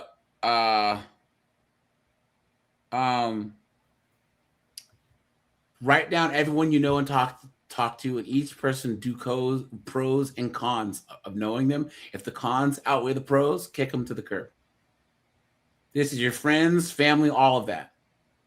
Anyone on that list that has more cons than pros is hurting you, not helping you. Yeah. AJ, we talked about this actually well over a year ago. I mentioned that one thing I started doing many, many years ago, at least once a year, I would go through the contact list on my phone, and I would say, wait a minute, okay, this guy, he haven't talked to him in 2 years. He hasn't even called me just to say, hey, man, Merry Christmas or Happy New Year. Is everything okay? How you doing? If I haven't gotten that, just delete it. And guess what? Ain't not one single person, not one of them, none of them have ever still called me again. Yeah. They're not your friends. They're not your friends. Yeah, it's true. Yeah, guys, here we have a couple more. And these are just basics, guys. This is, we hold these truths to be self-evident, right? Guys, come on. I mean, need I say more? Guys, no dating nurses, no dating lawyers, no dating police officers, no dating teachers, and no dating social workers. One of the worst, guys, 2026, we are leaving these 304s alone, bro. We are leaving them alone. Why you throw me under the bus, AJ? I've dated them all. Why you throwing me under the bus? hey, you don't date them anymore, so you're all good, Oh, yeah. Yeah. Look at this.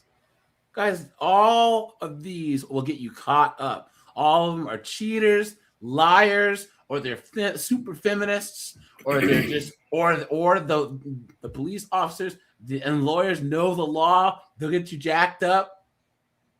And they're all whores. Yep. There's also one more. There's also one more you need to add to. You need that one more bullet point. Yeah. Flight attendant. Well, yeah, that too. Yeah. And leave struggle punani alone. Yeah. Do not deal with struggle puss. Because they always will have some type of calamity, drama, or some type of situation where, they're going to need your money to bail them out. Stop bailing these chicks out from their poor choices and bad decisions, and definitely don't wife up a poor chick or if a chick needs to depend on you for the basic necessities of life. You need to choose better. Sure. Leave those chicks alone. They will just extract. They will extract resources from you exponentially. I'm using the Colin word. Yeah, guys, basically that's it. I mean, that's basically it. Now, guys, here we have a video of a guy, and he's 22 and he's divorced. Okay. And he's going to, let's look at his video quick and list everything that he did wrong. And then we'll shut this bad boy down. Guys, thanks for being here. Hold on. Let's check the likes here. Guys, hit the like button. Hit the subscribe button, guys. Guys, we're 82 likes, guys. Hit the like button, guys. Hit the join button for memberships, guys.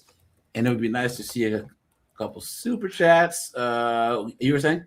And AJ, while you put that video, can you just real quick, all the men that are in the chat that are in their 20s, can you just put a 1? I just want to get an idea of how many men are in the chat that are 20. Put your age in there.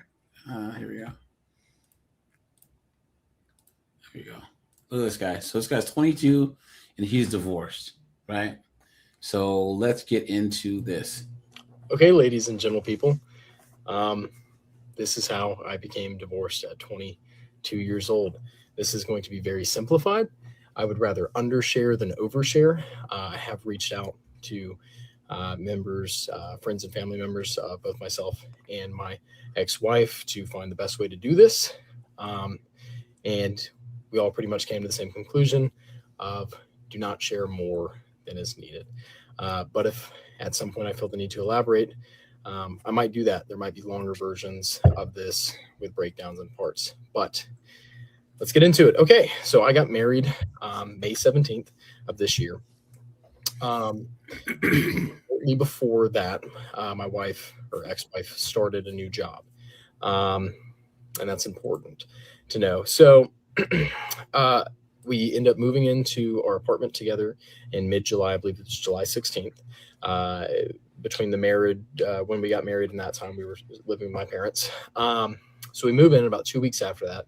My wife has just a breakdown, comes in my office, has a breakdown about, I feel like we might have rushed into this. We did things too soon, blah, blah, blah, blah, blah.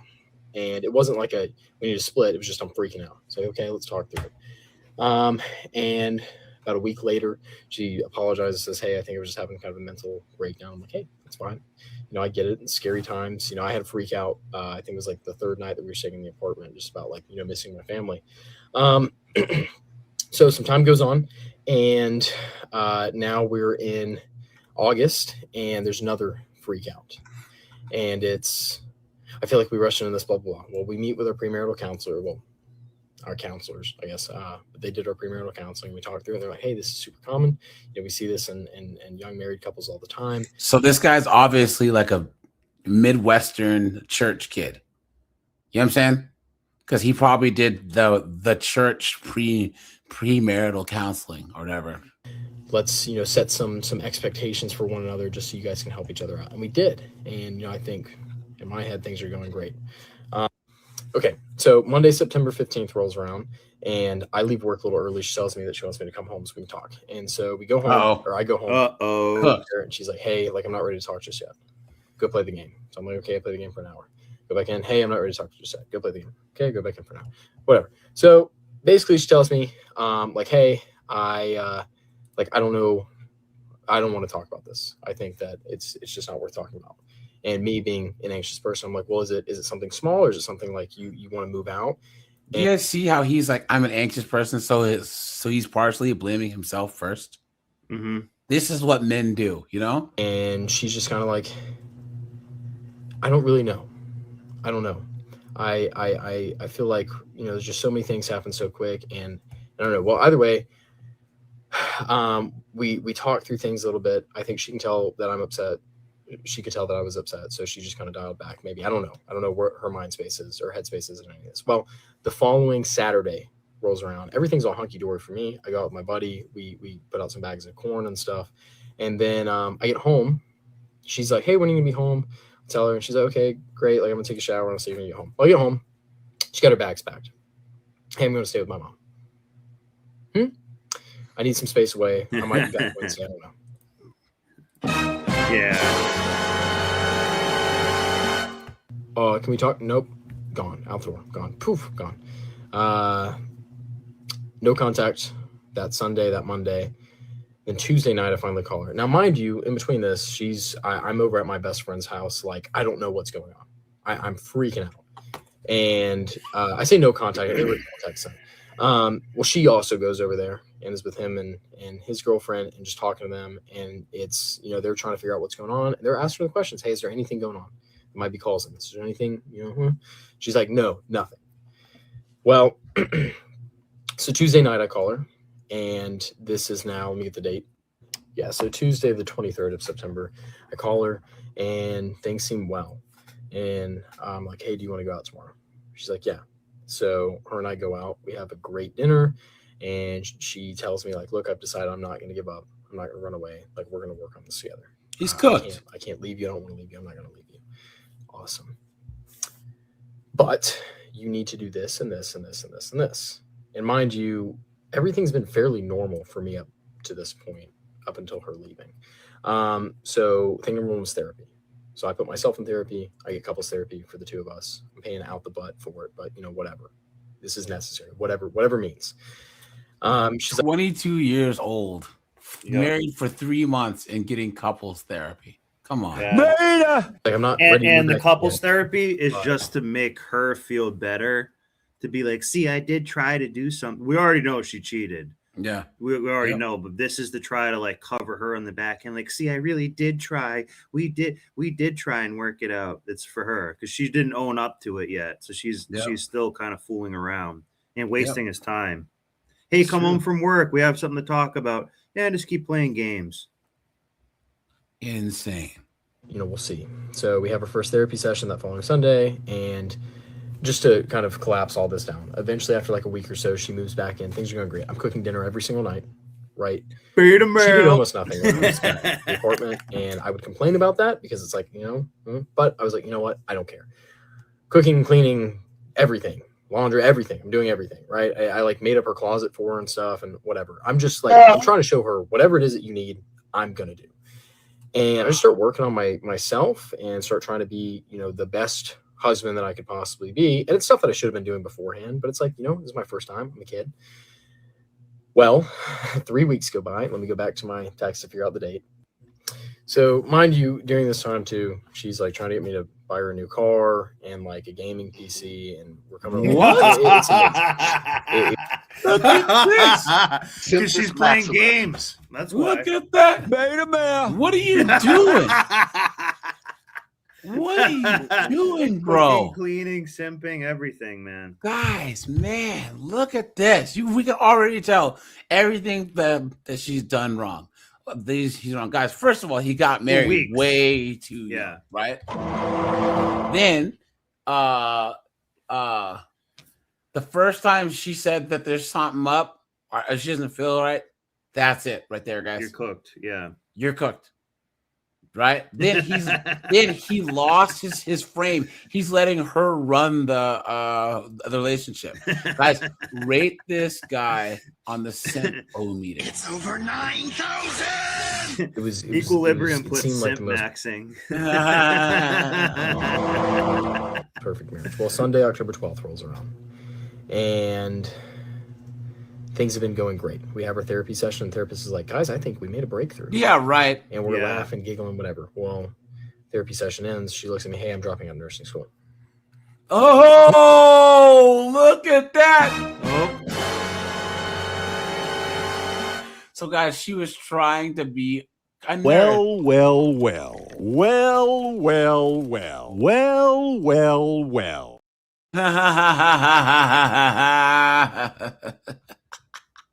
The only thing she was nursing was some When'd guy's you- dangling. when'd you make that decision? Say again? So the only thing she was nursing was some guy's dangling. Decision. She's like, last week. It's like, okay, all right. I support you. That's a big decision. You know, that gives us more time to spend together. You know, I guess work through these things. Breakdown, anxiety, full on, just freaking out. My jump to is, hey, let's pray. Let's pray. She doesn't want to. She goes, jumps in the shower. She's free. I can't do this. I can't do this. I can't do this. I thought I could. Whatever. And I'm like, hey, let's get in the car. Because car rides always calmed her down. Let's get in the car and ride around. In the car. She always has to treat her like a child. Doing Yeah. XY. And I go, have you been cheating? And she looks at me. Yeah. Uh-oh! Look at that. You tell her she's a goddamn. Right there, guys. No wonder Yes, she didn't want to pray. Yeah, because she's been down on her knees doing something else. Oh! Look at Take that penance, hoe. Oh! Hey guys, here's the thing. This guy's he's a nice, he's a nice innocent guy. Yeah. He did what he thought he was supposed to Yeah. do. He probably waited until marriage. I mean, he kind of looks like the type, you know? Yeah. He met this girl at a young age. They've probably been dating maybe did since everything high right. school. You know? Married her, trying to cook, clean, do everything for her, and now he's getting effed in the A. Yeah. Demon. Guys, don't be this guy. And here's the thing, guys. Every one of us secretly wishes that we can be this guy and have it work. Because this is what our grandfathers did. Our great grandfathers did. You know what I'm saying? Except they had a woman that reciprocated, that loved them and cherished them and submitted. And this is what tradcons don't see. Yeah, Red Door says she knew she was cheating. Yeah. This is what tradcons don't see. They only see, oh, well, he must have done something wrong to make her cheat. Yeah. And not that he was wasting his time. Guys, this would be like trying to enter a friggin' a Ford Tempo into a F1 race. You know what I'm saying? Like, you were starting with an inferior product from the jump. He started his marriage with an inferior product. He would have never won the race with his chick because she was a Tempo when she should have been an F1 car. You know what I'm saying? Yeah. Insane. With who? Sir Boss. Oh, look at that. We knew that would happen. Damn. Wow. Damn. And she didn't have a high level job too. This was like not at all at Applebee's or something like that. at freaking Bonefish Grill or something. Yeah, I don't think it was a Dr. Chad. I don't think it was at the nursing school because she dropped out of that. She dropped out of that so she could stay at her other job. But notice after she cheated, she was making him do more, buy me a PC. Why? Because I can take that with me. Yeah. Thanks for the $1,500 PC, which is a lot of money. And a new car. And the new car. Yeah. I forgot all about that. Yeah. So as soon as she did that, she just didn't care about him at all. Yeah. And just didn't want to do anything and didn't own up to it. So she played both things and lied in front of the marriage therapist for weeks too. Yeah. That's because these chicks plot their exit well in advance.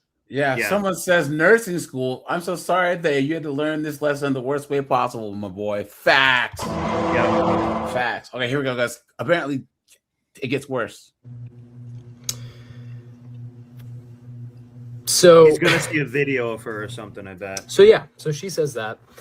And I've always been a very emotional person, but in that moment, I couldn't cry. I couldn't get angry. All I could do was shout.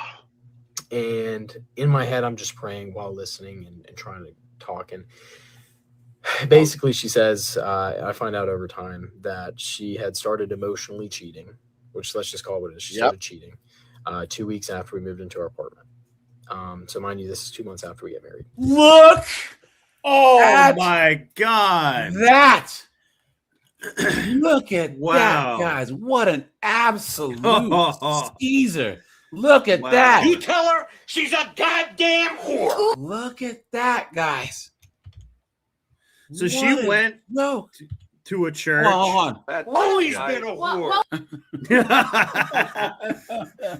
So she went to, 2 months ago, she's in a church. I'm sure this guy has a great family and stuff. And they definitely come from a church community. So she just lied in front of everybody. Yep. And here's the thing. She's supposed to be a Christian. She made a covenant with God. Yeah. This is proof, guys, that these chicks don't care. And she did. And this guy is not a bad guy. It's like in a bad situation. Like he lost his job or something like that. Not even 3 months. Not even a quarter of the year. Yeah. That she did anything. Yeah. Guys, he didn't even last a season a Survivor. Yeah. Hey, guys, this is why he needs content like ours, or else he'd have never put himself in this position in the first place. Guys, hit the like button. Let's try and hit 100 likes, guys. We are at 90 likes, guys. So please stop and hit the like. And I wonder if they met through the church too, because the guy was saying, "Let's pray." Yeah. So they did. Let's say that she's 22 equivalent age, so she's already probably 304'd a lot. Yeah. We'll just say even 2 years, but in 2 years, You can do a she's whole been, bunch of getting 304. it in since high school. Oh, she's a hula. I mean, let's be honest. These girls are getting smashed in middle school now. You know, They are. Well, that's what I'm saying. But even if it was 2 years, that's a lot of 304ing, and you can't just go to church for like 1 year and say, "Oh, I'm ready now," because clearly she went right back. This isn't something new she did. She went back to what she was doing. Is kind of what I'm thinking. Like she's already done this before. Yep. That, if we do the timeline here, that's when the first freak out happened, when she came into my office.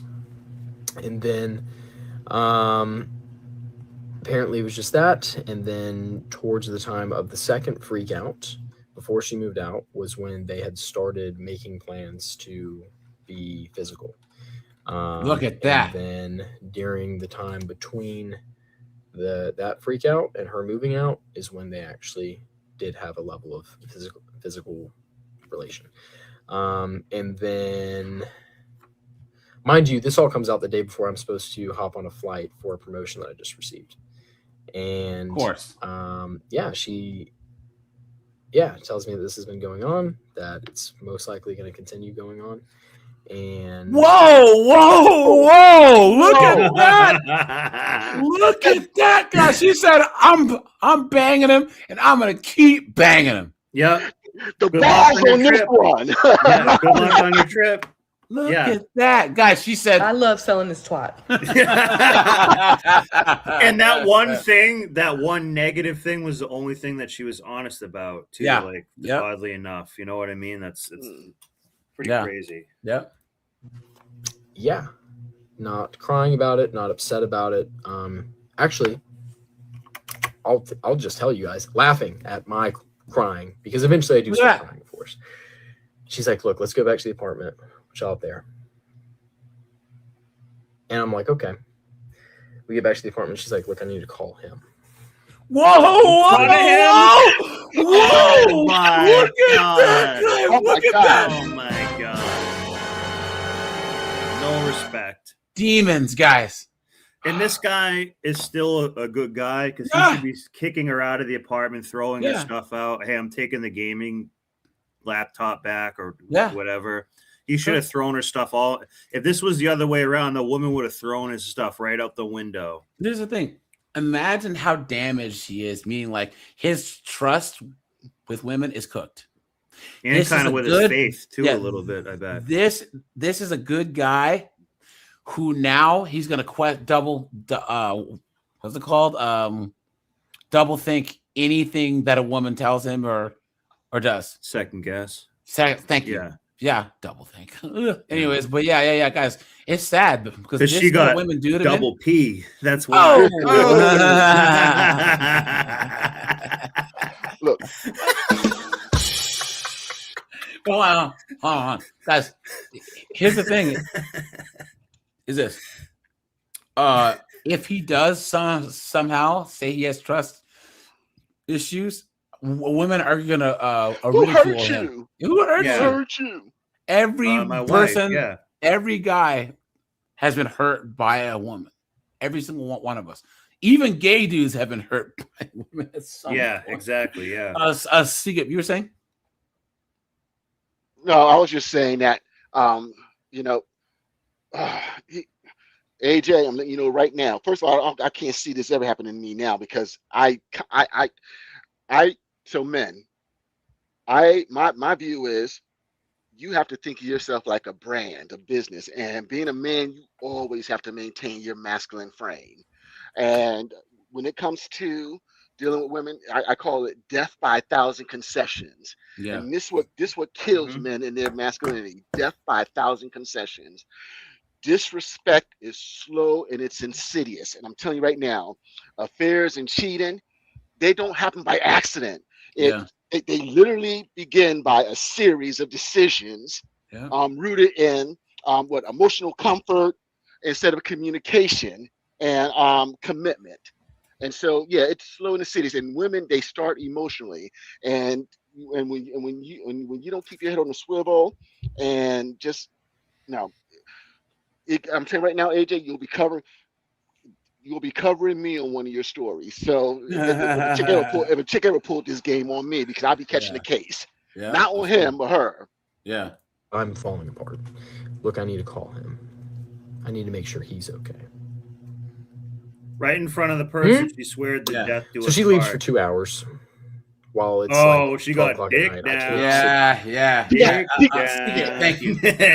She got dick down. She got dick down, dick decimated, dick destroyed, and then dick dismissed back to her husband. Dick divorced. And dick divorced, yeah. And I'm telling you right now, if this was me, man, I'll be shooting the club and knock her up because because in my head, this simp ass. I mean, this simp. Okay, because now he'll be because he'll be the presumed father. Exactly. Yeah, here you go. I can't do anything, right? I have a flight to catch the next morning. I can't do anything. I'm falling apart. Finally, she comes home. She's like, look, I don't want to talk about this. Let's just lay down. So I get like 2 hours of sleep, wake up, get on a flight, and absolutely bomb, do terrible, right? Because how could you do well? And during this week, while I'm gone, all I'm thinking of is, okay, how am I going to fix this? How am I going to fix this? I don't know how I'm going to fix it. How do you forgive? Well, I'm going to do it. I'm going to figure it out. And this is the TradCon. Wow, God is good. Out. The TradCon program. Because though I didn't fix it, he kept me functioning better than I would have without him. And yeah, so then I get back. She ends up actually picking me up from the airport that Thursday night. We hang out. She drives me back to the apartment, goes and stays at her mom's. Friday morning, wake up. We go on a date. It's great. We're having a good time. Why? It's a little weird, but we're having a good time. Well, eventually, this is the TradCon. She falls asleep. I go through her phone, and it is her and him dogging on me, talking about how she's going to stay on my good side so she can get things from me. Yeah. And all sorts of terrible stuff. And so I'm like, hey, wake up. Let's go. And she's like, oh my gosh, did you go through my phone? I'm like, yeah, I did. And then, wow. Just with the shame kicking. Now, guys, why would he? Okay, as so many things that he did wrong. He got married too young. He got married to a chick that he barely knew. He didn't think anything was up when she first freaked out, or the second time she freaked out. She admitted to cheating. He didn't kick her out the door immediately. She laughed at his tears. Still didn't kick her out. Went on a trip, came back, still didn't kick her out. It took him going through her phone. They were still hanging out. He thought everything's just fine. Yeah. Do not be this guy. And absolutely insane.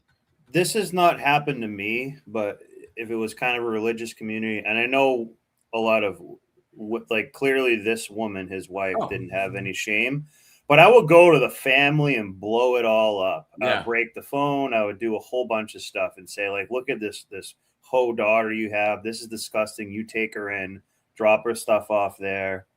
But this is the TradCon programming, I can forgive her. That's part of what a marriage struggle is. Like, as soon as the marriage counseling was there, because the marriage counselor is there basically so they stay married, hence you'd forgive cheating. So they keep getting work. Because once again, these TradCons don't want men to have any standards.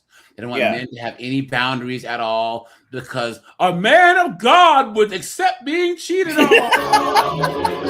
A man of God would accept a chick that has the herpes. A man of God would take care of this stupid single mom and her bastard church. Yeah. Now, guys, here's part 2. I think we have just enough time. Oh my God, it gets worse. Yeah, guys, get your popcorn. Right, here we go. Part 2. I didn't think it was going to be this long. So, so she goes and starts freaking out, and she's like, take me home.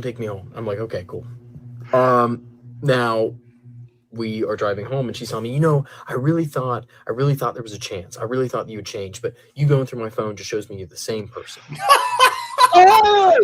Oh my God. This is called gaslighting. Like, had what I thought was a great day, and the whole time you're sneaking. Absolutely insane. Wow. This chick is the final form of gaslighting. She is Darth Sidious incarnate. Yep. and he got her from the church. Most likely. I bet he might even bring that up. I don't know, but I'm kind of assuming that. Guys, a 304's final form is a church girl. That's it. Yeah. Yep. The final resting place in the church. Off to the bathroom. Straight up, dude. Just text your boyfriend about how you have to stay on my good side, hoping that he's not upset with you for it. Look at that. So then I turn on her snap maps because I'm crazy. I turn on her snap maps, and sure enough, that night she ends up at this house. Oh, look at that! Go home, pack up all of her stuff nicely, not throwing stuff, right? I just put whatever clothes and stuff into bags and put the other stuff in whatever. Load it in the back of the truck, text her, hey, what time do you get off work? Or what time are you going to be at your mom? She tells me, like, okay, I pull up, got all of her stuff in the truck, and she's like, can we go get food? I'm like, you know what? Let me see how much information I can fish out here. So she knows at this point, she found out that her snap mouse is on. So I'm like, where were you last night? She's like, a friend called me. I was upset at you. And so, they called me and I went over. I was like, was it his house?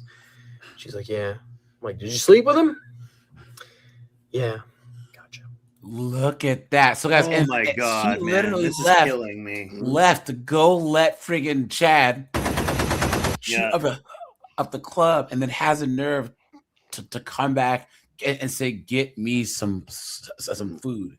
Absolutely insane. And So you know then- what's going to happen in like a year? She's going to try to go back to this guy. Of course. Like I can already smell it. It's not, I don't know what will happen, but this is a prediction. Full transparency, we're riding around and she's just like, let's just drive, let's just go somewhere, let's just wake up and see the sunset somewhere. And I'm not gonna overshare, but I'm an idiot. I'm Yes, so you stupid. are. I'm so what is going on? Where's his brother? Where is his father? This is Where's his insane. brother? Yeah. Beta male. This is where you need Cletus Nug. See, this is where Nug and stuff would not tolerate this. And you got to give him some credit, Nug some credit for something like this. He would not tolerate this. You know something? One thing I'm so fortunate of, I spent my 20s and 30s being a man that chicks used for sex. And and I've never had to deal with this stuff. And so I grew up with the philosophy that, one of my drollisms were boyfriends are nothing more than temporary inconveniences. Yeah, Because they're bound to mess up. And my view on fiancés where they were just glorified boyfriends.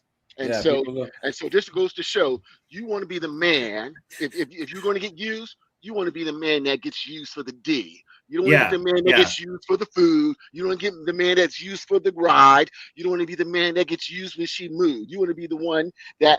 So I love it when the chicks that I'm messing with got boyfriends because they can go to them for all that stuff and you can be Nug. And one of my drollisms was you do your thing, I do my thing, and when we get together, we can do our thing. Yeah. And I literally tell this to chicks. Your thing, I do my thing, we can do. And what works for me. Dante's Inferno has one real quick. He said he should have driven her to the train station. Yeah, seriously. Hey, he should have got on the highway, open the door, kicked her right out. Ridiculous, man. Guys, here, let's finish this. And I'm not even going to listen. What your mind is thinking, that happens. What a moron. What a buffoon, right? So either way, I'm spending the night. I'm spending the night. And then Sunday, I wake up and I go to church because I'm like, God, I need you so, which I go to church anyways, right? But I'm like, God. So I go to church and I walk in early and I sit there and I just cry in the pew. And then I get out of church and to a text from her, hey, she texted me somewhere along the lines of, I can't remember the text or call, but she's like, hey, like come back over and I'm like, how you left? I'm like, okay. So I went over and I get over there and she just wants to lay down. We lay down and, what an idiot. Either way. So she's like, hey, I got to go to my friend's house. So you got to go. This is several hours later. Well, she goes to her friend's house and then she goes back to his house in the same day. Oh gosh. So yeah. So I'm like, hey, I schedule us tests because I just sorry. So I schedule us test. Thank God everything's fine. Everything's clean. Everything's clear. Thank God. Well, then the next He values 2 or so purity. weeks go by and she's talking about, hey, I'm moving. I'm going to do all these things. And friend. Like, I want us to be friends. I'm gonna stay. So gross. So he smashed after some dude nutted in the chick the same day. Oh my god! And you know he was eating box too. Hey, he loves that He had a little bit of that Boston cream. Yeah, that's what I was gonna say. Guys. Oh man. What was that? What was that thing on Game of Thrones? Yeah, I'm a nerd. Yeah, he likes them a little broken in. And the bad thing is, he could stick his hand in and still flip a coin. Oh! I miss Snowboy. I missed you yesterday. Guys, hit the like button, guys. Let's try and hit 100 likes, guys. Yeah, I think we're almost there. Let's see, where are we at here? Guys, we are at 95 likes, guys. Hit the like button, please. Contact with each other. And I'm still in the mindset of, I'm going to make this work. Well, along the way, I ended up finding out a lot more. Uh-oh. And I didn't believe it at first until I start receiving proof. And I'm like, oh, okay. So it takes a lot. It takes a lot of hits. And mind you, we hang out like 1 or 2 times after that. And so eventually she says, like, hey, like, I'm moving and stuff and whatever. And I'm like, okay. And so I'm in my mind, I'm not signing the papers. I'm not signing the papers. You're crazy. Sorry, I made a covenant vow with God. I don't care if you're stupid and went and did something stupid. Like, no, like, we're going to figure this out. Look at this guy. Eventually you take so many hits that you start to realize maybe God's giving you the pass. Maybe God's letting me get out of this. Maybe God's behind you. Yeah. With that red pill sticking it up your butt. Yeah. And maybe God Moron. God passed her around. Guys, this guy right here, guys. Like Jesus, yeah. Guys, he's a complete simp. He's everything that TradCon. He's a TradCon's dream, right? He is everything that the TradCons want. Yeah, he's like Steven Crowder's cousin or something. Yeah. If it was up to the TradCons, this would be all of us right here. Yeah. What a joke. Yep. And the sad thing is, if my sister talking off. Yeah, and I'll be back. The sad thing is, if my sister was worth the crap, I would want him to give my sister if she was worth the crap. Yeah. And so, but yeah,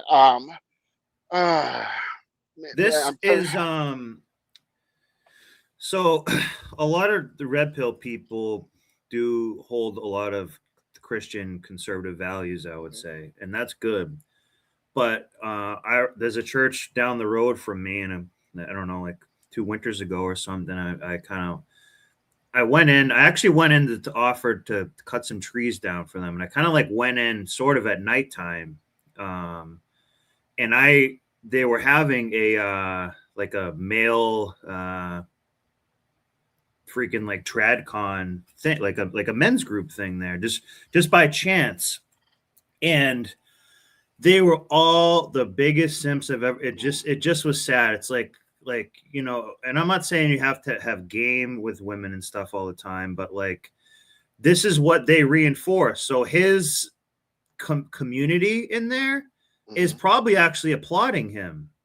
So they're like gaslighting him to not sign these papers and stuff. And you just need counseling. You need to figure out what you did, how you can bring her back.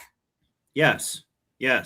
Guys, you can't unmake. It's very dangerous. It's very and it's a good intention, but the sometimes they say the road to hell can be paved with good intentions. So and this guy is he definitely values being a virtuous person, you know, being clean. He probably was a virgin here. That's why the box kind of, you know, owns him a bit. So his ass, yeah.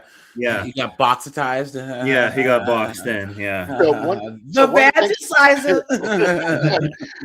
one of the many things that I always say is it is extremely hard being an honorable man dealing with these dishonorable hoes. Yes. And so you know, so you all heard. So one of my modifications on this saying is, you know, you heard the saying, you know, smart people learn from their mistakes, wise people learn from the mistakes of others. Well, I also say effing idiots choose never to learn. You know, it's okay to be an idiot every once in a while in your life because we all are. Just don't choose to be an effing idiot your whole life. Guys, that's what this guy's choosing. Guys, honor is only reserved for those that are honorable. Yep. Yes. If I have an honorable gunfight, let's just say that it's turn 10 paces, turn and fire, and I know the guy that I'm dueling is not an honorable man, what am I going to be the honorable one for and get killed? He's going to shoot me in the back. He's going to do something. He's not going to play by the rules. So who am I proving some point to, risking my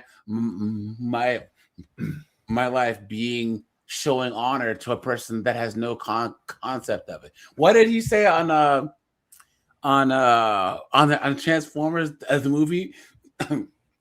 Mercy, Optimus Prime. He said, you who are without mercy now beg for it. I thought you were made of sterner stuff. You know what I'm saying? Guys, if a person in a debate, in any type of interaction, doesn't show you honor or respect, don't give it to them back. This whole they go low, we go high. No, they go low, we go lower. You know what I'm saying? If someone takes a dump on your yard, you burn their house down. You respond with overwhelming force. That's the best way to do things. That's why I always say, you get in a street fight, guys, you beat them so bad that you don't just win that fight, you win every future fight. So if they see you, they'll cross the street straight up. Let's finish this. He needs a good friend who will. I had a friend who kind of was in a situation like this, and I said he wasn't married, but he was dating a girl, was treating him like trash. And I said, hey man, like, you keep complaining to me about this girl. It's been a while. I said, I've honestly lost a lot of respect for you as a person. He dumped that girl and went on a date the next day, and that's actually his wife now. And he's in a good marriage. So this guy needs someone like that to say, stop this.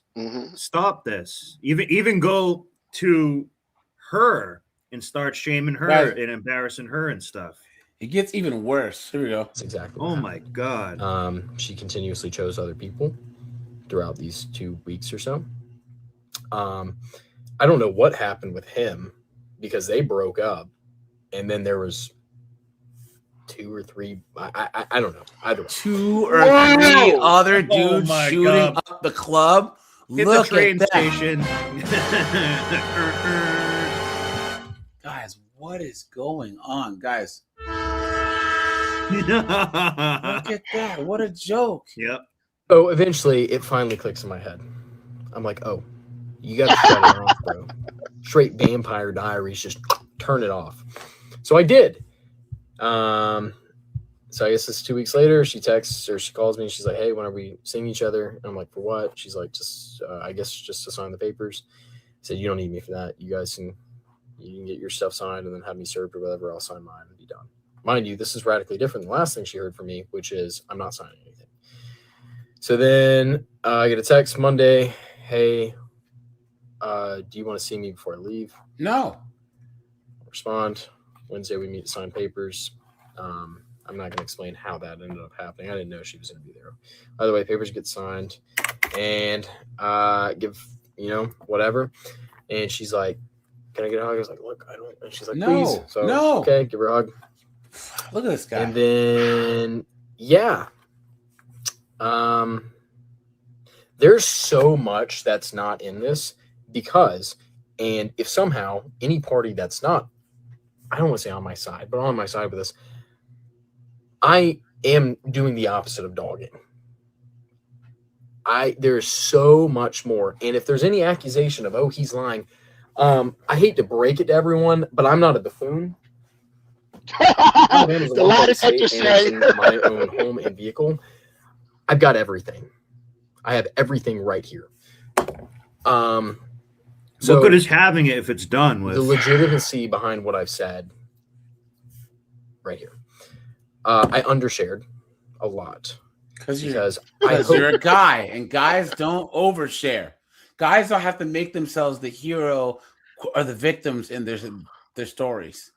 Guys just tell it like it is. And the last thing that I said to her, I prayed over her. The last thing that we did is we had a conversation. I said, I am not mad. I do not hate you. I hope you have a wonderful life. I hope you find a man someday that you can love the way Better than me, bro. you should.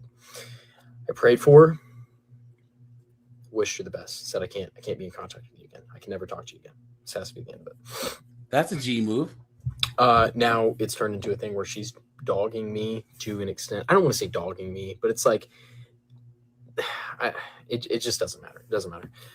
Just a little bit of stupid stuff though, and gotta move on. I gotta let go. You know, I'm so separated. But the plan is, now that I've said all of this, I can now do what I really wanted to do this whole time, which is make the Christian content, but also make the Christian content that speaks directly through what, in my opinion, is got to be one of the hardest things you can go through in life, and that is infidelity, right? In separation, divorce, whatever. And now that I've really said what happened, I feel like it gives me some grounds to talk about this, because let me tell you, if you have gone through anything even remotely close to what I just went through, worse, better, whatever, God will take care of you. God will provide a way every time. You just have to trust in him. Do not run to the world. It's so... And that's where you go wrong, buddy, because if you would have ran to us, we would have told you a long time ago how to stay out of this situation. Yep. You know That's the problem. They always say, "Oh, let go, let God." You let go, let ho is what happened here. And I said, and what did I say too? I said, "Oh, in like a year, my water all over my keyboard." Oh, spit that holy water all over. Oh! But remember how I said, oh, like in a year she'll come back? If he dealt with it properly the first time and say, you know, I don't ever want to see you again, we're done, then it would have been about a year or, 8 months or something. She did it like 2 days later and kept doing the stuff. Yeah. Really bad. Yeah. Look at that. Freaking easy. Believe me, dude. I was one text message away from doing something stupid. I'm 2 feet away from solving all the problems. I want to jump in here because that was supposed to be like smoking weed, and it didn't look like that. In theory. Thank God I didn't. Because it doesn't fix anything. It puts you further in the hole, and it will destroy you more and more and more. And eventually, if you're saved, God's going to reach out and grab you. But, man, it would be better if you didn't have to dig through all that crap, too. So, yeah. And if for some reason there's a expose about, oh, well, look at, I will go ahead and tell you guys straight up. Expose, buddy. Yeah, I've said some terrible things to her when we were dating, when we were engaged. And you guys see how he's still trying to talk about what he did wrong? You know what I'm saying? We were married. No excuses. There are certain ways that you should never talk to a woman. Never anything physical. Never any reason. In the church community, they call this responsibility. Here. I have all that admitted. Never any reason for that. Never took advantage. Once again, all on here. But I said some things, right, that I shouldn't have said. I used some words that I shouldn't have used. Terrible. Yeah, but his idea of like bad words. Yeah. Was probably, heck, you silly Ned Flanders, woman. yeah. Heck, darn you. Meanwhile, the Chadnug is like choking her, calling her everything under the sun, and she loves it. Spitting in her face. Well, I encourage you to share the full story, because if not, I will. I will share the full story behind messages. Or Ryan finally got to say what happened. Or just let it be. And I think that'd be best for everyone. So that is 19 minutes of my crazy past 3 months or whatever. Poor bastard, right, guys? I feel bad for him, dude. Some of I the best really comedy do. we've seen, though. But yeah, guys, I mean, what else? So I had to step out of work for a minute. Like I said in one of my videos, her family and friends have been nothing but supportive and helpful. They're receiving a lot of messages right now. Some terrible things are being said. Stop doing that.